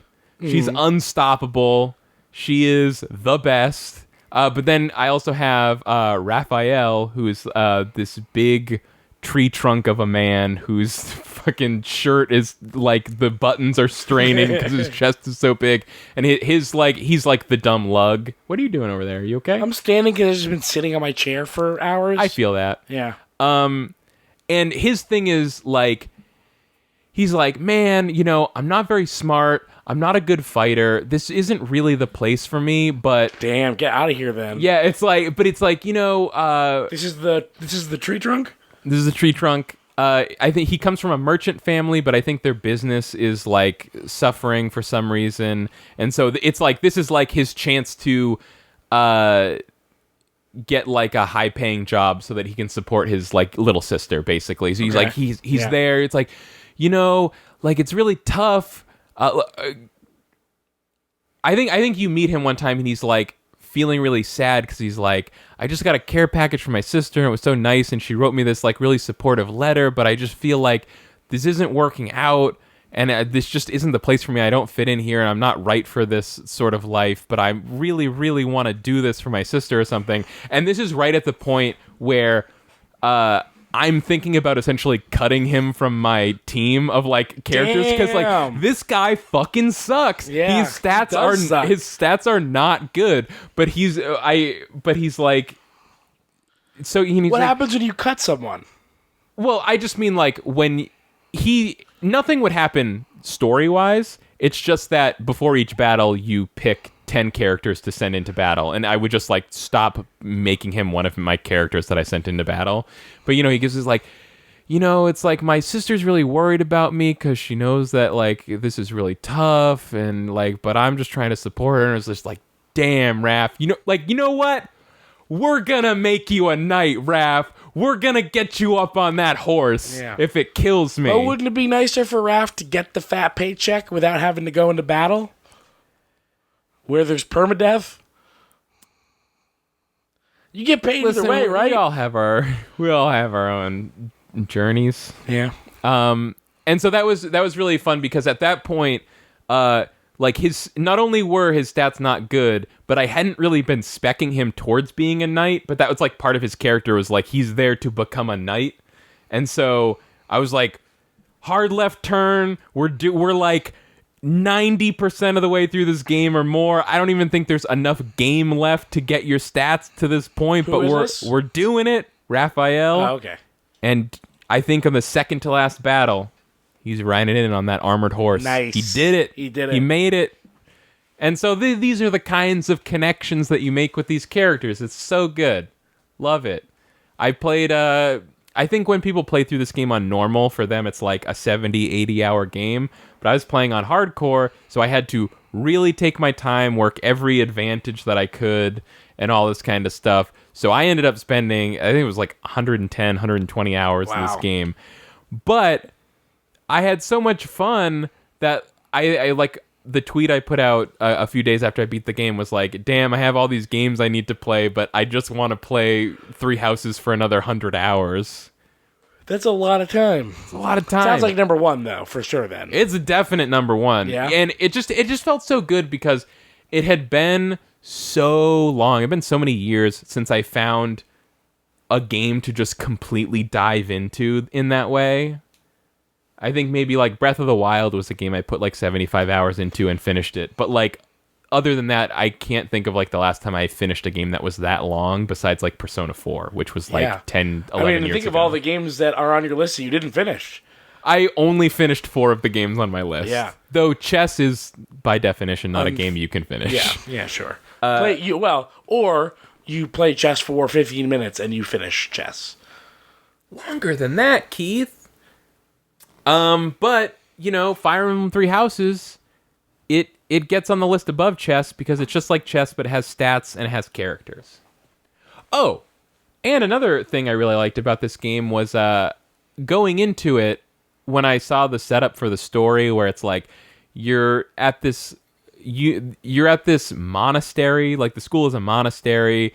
There's this character who is essentially like a pope. She's like this very like religious figure, and there's all this religious stuff. It's kind of like a world where like the religion is supposed to be real, and that like really rubs me the wrong way. I'm like, religion sucks, fuck religion. That's true in like a ton of stuff. Yeah, I know. It's not unusual. I just felt going into it, I had pegged that element of the story as something I was going to have to tolerate, but it ended up being way more interesting than that. And especially like the noble commoner thing. Yeah. Like nobles are nobles because they have magic crests. And I'm like, this fucking sucks. This is like a world where nobility, like that, this game seems to be suggesting that there is something innate and true about class structure, and that sucks. Yeah. But this story went in some interesting places that I appreciated. They steal their crests? No. No. The crests, they didn't steal the crests, but, and I might not remember the exact specifics of those crests, even if I wanted to spoil it, which I wouldn't spoil anyways. But yeah, definitely there's some dark shit involved with those crests. Good stuff. The one major criticism I have of that game is that there's the 3 separate storylines, and there's a time skip in between. There's a 5-year time skip in the middle of the game. And after the time skip, you don't... really see the other two houses almost at all. And then eventually, you know, like kind of everyone goes to war, and there's supposed to be all these like heart-wrenching moments where you have to like kill these other like students from, or like former students from the other houses. And some of those moments really do work, but more often than not, you find yourself feeling like, I think the game wants me to think this is really dramatic, but I don't know anything about this character. I haven't spent any time with them at all, and I haven't seen, like, within the fiction of the game, I haven't even seen them in years. So this is almost a stranger. I'm gonna kill him now. Maybe someone with a bigger heart found it more difficult. I have a pretty big heart. Yeah. Or maybe someone who played the game twice. Yeah. So speaking of playing the game, gotta do that Black Eagles playthrough. If someone that's what I was going to ask. If someone was going to play this game for the first time, despite your Black Eagles feeling, would you say the Black Eagles story is better, play Black Eagles? Or would you be like, I play the Golden Deer, I like the Golden Deer, play the Golden Deer? I definitely wouldn't. I wouldn't discourage people from playing Golden Deer. Golden Deer for life. Golden Deer for life. And that's what I have tattooed. Right here. Yeah? Yeah, right here. Oh. But yeah, probably play Black Eagles. Okay. My problem is... because it's an 80-hour game. It's such a long game. Like, if this game was 30 hours and also $30, I would buy it and play it. But it's 100 hours and it's $60. And I'm like... It's bonkers. That's not the kind of game that I want to spend 100 hours playing. I just don't want to spend... I want to spend 20 hours or 30 hours playing that kind of game. But I don't want to spend 100 hours. Sad. Sorry. Sad. And, frankly, it seems like a better visual novel than a combat game. And no, the combat's so good. It's so much fun. I don't know. I've seen you play it. It didn't look like it was for me. I can't say if it's for you or not. But Warhog stages. I'm very sad hearing other people talk about this game and hearing about how, they got like a third of the way through the game and then it just became way too easy. And then they were just like, plowing through the battles and not having any fun with them, because they were engaging for me through the whole time. Yeah. And exactly the same thing I talked about playing chess, of like staring at the board and trying to find the one good move, like a ton of that in Fire Emblem Three Houses. And then the problem is, like, I want a game whose combat is challenging and engaging. Yeah. But is that what I want after 70 hours? After 70 hours, can't I just take a fucking break and just breeze through some combat? It did get a little wearing. Like, I would say I didn't even really feel like I wanted the game to stop until I was like over 100 hours, and then I was like, okay, we can wrap this up. You were 70 hours in, and you had 40 hours left. That's so much. So good. But it really gripped me in a way that, like, a game hasn't in years. Like, I was bringing my Switch to work every day and like playing it for a few minutes here and there when no one could see, because I just like needed to keep playing it. It was so good. It's like 3 Disco Elysiums. And it's 3 times as good. And you put that on the box. 3 times as good. 3 times as Disco Elysium. No, and then in parentheses, direct comparison. I'm joking, but such a good game. I played through Golden Deer all at once. I'm gonna play through Black Eagles. Take it slow. But it's probably gonna, be playing through Black Eagles over the course of the next 20 years. I can't wait till you have to kill the Golden Deer kids. That's gonna be rough. Yeah. That's gonna suck. I one last shout out before we do our combined list. I played a lot more Halo 5 this year. Oh yeah? That game is fucking phenomenal. Not the campaign though. No, not the campaign. Play the multiplayer. Fuck that campaign. Really? Well, I thought you liked it. You've been trying to get me to play it for years. No, it just has a really interesting twist at the end that I wanted to know how you felt about it. Oh, okay. It wasn't a bad campaign No, it was. It was a bad. Sorry. It was a bad campaign. It was like the campaign, like the levels are fine, though I think the system of like when you die you're just down and then a teammate revives you is kind of weak. I don't think it works super well. I think the story sucks and it totally like kind of it does nothing with the story they promised, which was like Master Chief versus Spartan Locke. It does nothing with that. And also, it doesn't make good on, like, the... Oh, yeah, Spartan Locke. I forgot about him. Yeah. Yeah. He's in there. Literally forgot that was that game. But the multiplayer, wow, what a game. It drove me nuts this year, hearing people talk about... I don't remember what it's called, but there's some new mode in Modern Warfare that I've heard people talk about on podcasts, and they're just like... Totally fresh new modes, so interesting, so good. And I'm like, this is just Breakout from Halo 5, and no one realizes so fucking good. Breakout's so fucking good. Amazing. Breakout's amazing, and Modern Warfare stole it. Halo 5 did not get its due. Halo 5 is the best online multiplayer shooter. And just to be fair, I'll qualify it with none. You say Halo 5 is the best online shooter? Yeah. I was going to say in years. Oh. Why? Well, it was a very bold statement. Yeah, I think it is in years. I mean, I can't think of a game in the last. Everyone's saying the multiplayer of that Modern Warfare is very good, though. Fuck it, whatever. I don't give a shit about Modern Warfare anymore. Yeah. I'm over it. Halo's the new shit. Yeah, Halo's the new shit. It's really good. If you put it back on your shelf or if you have Game Pass, play the fucking Halo 5 multiplayer. It's tremendous. It is so good. Play some Breakout. So positive. Yeah. Wow. Breakout is effusive. Good. Breakout. Play some Breakout. Maybe play a little Warzone. Who gives a shit? Fuck it. I like it. I like Warzone. It wasn't perfect. It wasn't perfect, but it was interesting, and it was. I thought that the flow of getting new packs was pretty good. Like, I never bought packs. I did buy the more expensive edition where they gave you a bunch of stuff for free.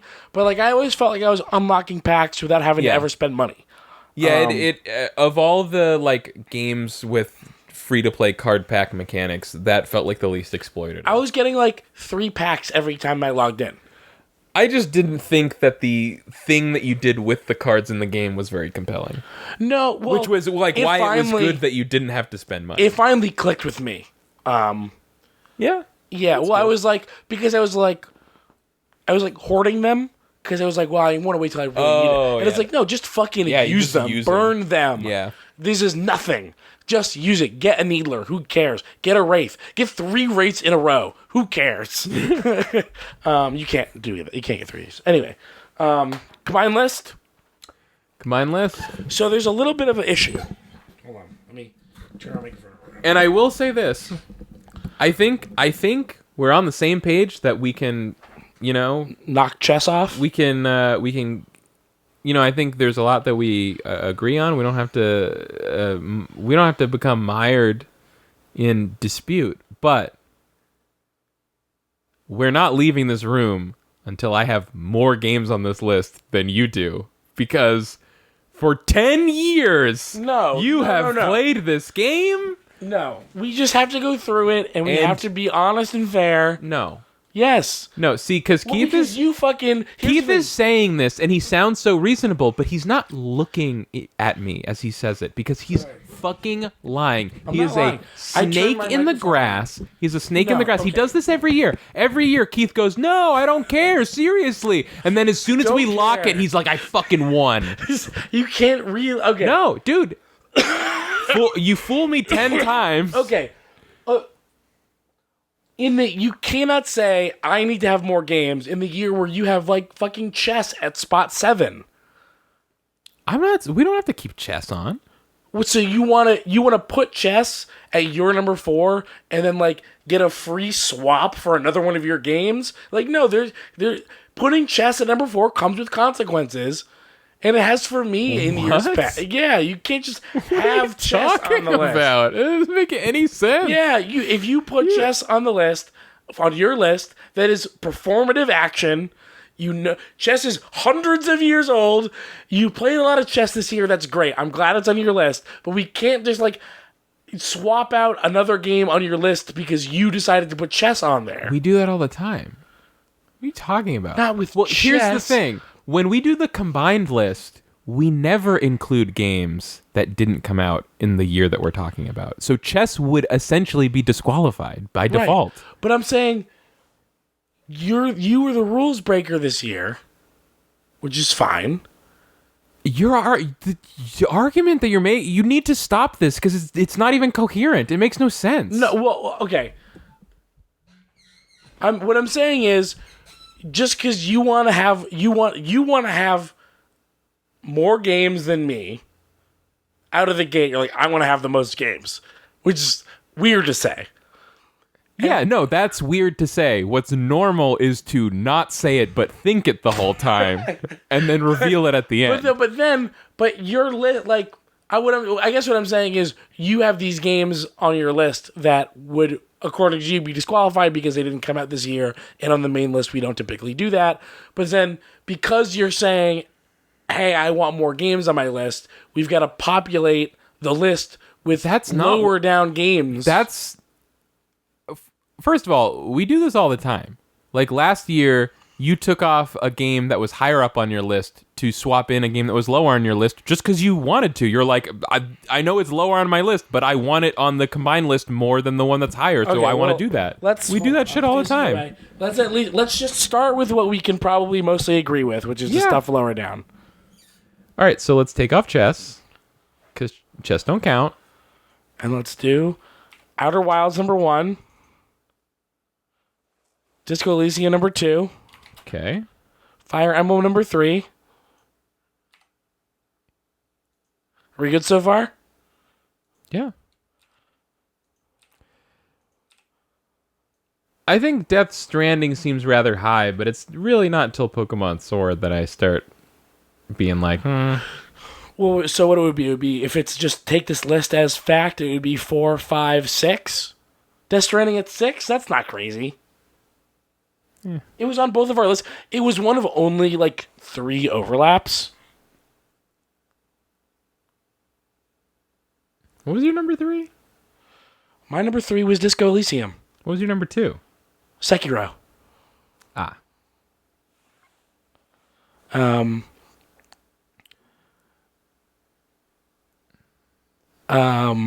And our overlaps were Death Stranding, Disco Elysium, and Outer Wilds. Although I had all 3 of those higher up than you did. Let's see. 1, 2, 3, 4, 5, 6, 7, 8, 9, 10. Honestly, I would lock this list right now. Though Pokemon is pretty high for me. Let's see what it looks like. 7, 8, 9, 10.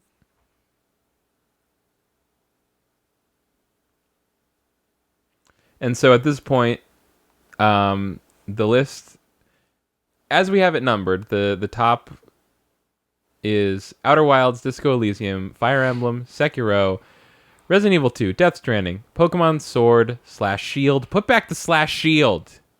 Sorry. Both. It's just the one that I played Sword. I put Sword on my list. But they're the same. You didn't play Pokemon. Dragon Quest Builders, Sayonara Wild Hearts, and Link's Awakening, and the 2 that as of yet do not have a place on the list are Total War 3 Kingdom and Judge Eyes.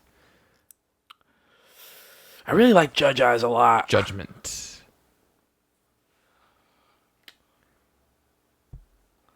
And then there's more stuff that I just didn't even bother writing out, for what it's worth. So if you wanted to look at your list, just, Okay.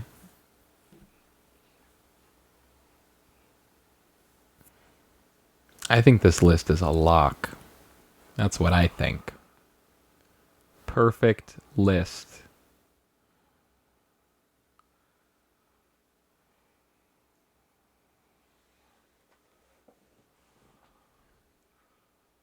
Bold. Beautiful. Complete. Run Buttons 2019 Game of the Year. I'm fine with that. Done? Yeah, done. Done. Wow. High five. Yes. All right, yeah, I have my. I win. I have my, 7-6 games. I have Fuck you. my top 3 and the top 4. I win. Doesn't mean anything. It does. I got that's not the top 3 metric that we've been games. using the last 10 years. I got my favorite 3 games in the top 4. No, I love it. More than anything, I love it because we get to be done with this podcast. Yeah, for real. So the list as we have it, starting with number 10, because it is a countdown. Yeah. We're counting up on the countdown. Number 10, Link's Awakening. The Legend of Zelda. The Legend of Zelda, comma. The Legend of Zelda. Yes. Sayonara, Wild Hearts. Number 9. Number 8. Dragon Quest Builders 2. 2. Put a 2 on there. Wait, are we sure we don't want to reorder this at all? Okay, what do you mean? What do you mean? I don't know. No, what do you mean? It's fine. Sayonara Wild Hearts could go above Dragon Quest, right? No. Fine. A fucking game that you spent 3 hours on in December. I played like 55 hours of Dragon Quest Builders 2. You put Sekiro Shadows, die twice. Yeah. Sekiro Shadows, die twice. Number 7, Pokemon Sword / Shield. Pokemon Sword. Pokemon Sword. Pokemon's Healed. Number 6, Death Stranding. Number 5, Resident Evil 2. Number 4, Sekiro Shadows, die twice. Let's say it in unison. Okay. I feel like we're good at this. Number 4, Sekiro Shadows, die twice. Number 3, Fire Emblem 3 Houses. Number 2, Disco Elysium. And number 1, Outer Wilds. Yeah, it was good. That's it. Yeah. Game of the year is done. Thank you, everybody, for listening. Thank you for making 2019 such a good year for Run Button, even though it wasn't a good year for anything or anyone else in the entire world. Apologies to Kylie for winning this again. Apologies to Keith for defeating him for the first time at this. First time ever. I don't think you won. The top 3 games are all games on my list. They're like Disco. But Disco Elysium was low on your list. It was only low on my list because I didn't play very much of it. I feel like if I had completed the game, it would probably be very high on my list. And we can blame Fire Emblem 3 Houses for that, I think. Yeah. I love this list. There's no you don't have to gin up a reason for why it's better for you than it is for me. If we both like it, that's success. We're both happy. It's good. Hey, you know what? Forget who won. This is the first year of a new decade of Run Button. I blame Kylie for remembering that I always win and trying to fix it. This is the first year of a new Run Button. We don't have to be competitive anymore. Because I finally won. You didn't win, though. Yes, I have 7 games on the list. You have 6. That means I win. No, it's about positioning. It's about weight. No, it's never been that. Yeah. Actually, that's true.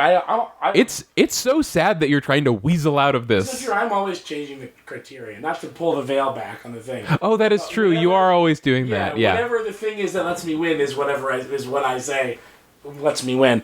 And I did get my top 3 in the top 4. That's Kylie had Disco Elysium lower. Didn't have Sekiro.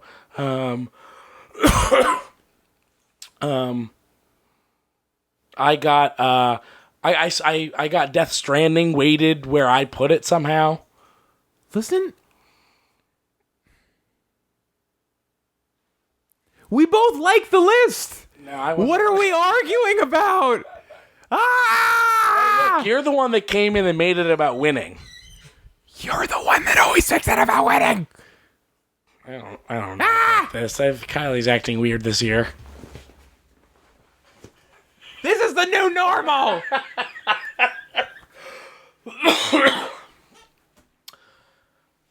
Thanks for listening to the Game of the Year podcast. If you're a Run Button viewer or listener, you can always go to contentburger.biz. Please go to contentburger.biz. Oh, that was very desperate sounding. Please.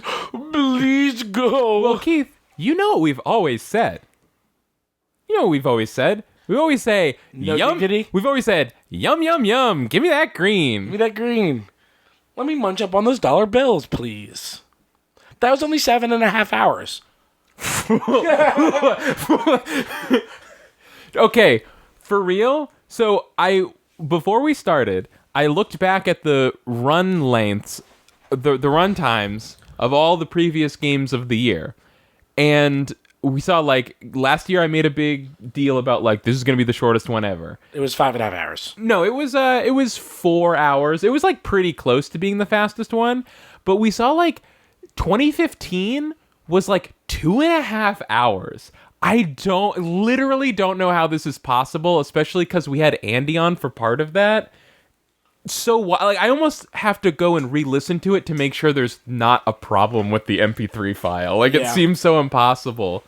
And this I time, think a lot of it is like the longer we do this, the less overlap there is. But I think last year was a little bit of an exception. There was kind of a bit of overlap. well, what's weird is, oh, you know what? So like we talked about. Sorry, actually, I think it might be the opposite, because I seem to remember 2015 having a lot of overlap, or sorry, having not much. And maybe what it was like, we weren't used to holding conversations about games that we didn't all have on our lists. So maybe it was like any game that was only on one of our lists, we just like really sped through the conversation. Oh, that's maybe true, yeah. But this year we had 17 games to talk about, plus I had 4 honorable mentions. But like going into this, I felt like it was going to be even shorter than last year's, because I re-listened to last year's and I was like, this was really long in certain places. What was weird was like, How much overlap was there? even less, I think. Really? We Or- only had 3 overlap. It was like basically the same, probably. Yeah. My memory is that there was like 4 or 5, but I could be wrong. I feel like there was a bunch of times last year where the conversation really like dragged in spots, and I don't think that was true this year at all. I don't feel like it was that true this year at all. I guess we just had a lot to say. I don't know. Yeah, It's weird. yeah. Well, we spent a long time on. I can't remember which of my honorable mentions we spent kind of a long time on, but we did spend a long time on one of them, and then we spent kind of a while on Telling Lies. We spent kind of a while on. We spent a long time on Disco Elysium. We spent a while on Outer Wilds. We spent a while on. Yeah, we talked about all these games for a long time. I was here. Well, I've been but here some the of them last we 7 spent, like, some of them we spent like a significant amount of time on. All right, I get the fuck out of here. All right. Bye, everybody. Thank you. Bye. Thanks for watching. ContentBurger.biz. 2020 will suck for everyone else, but it'll be great for Run Button. Mark 2020 is the year of Run Button. I hope that's true.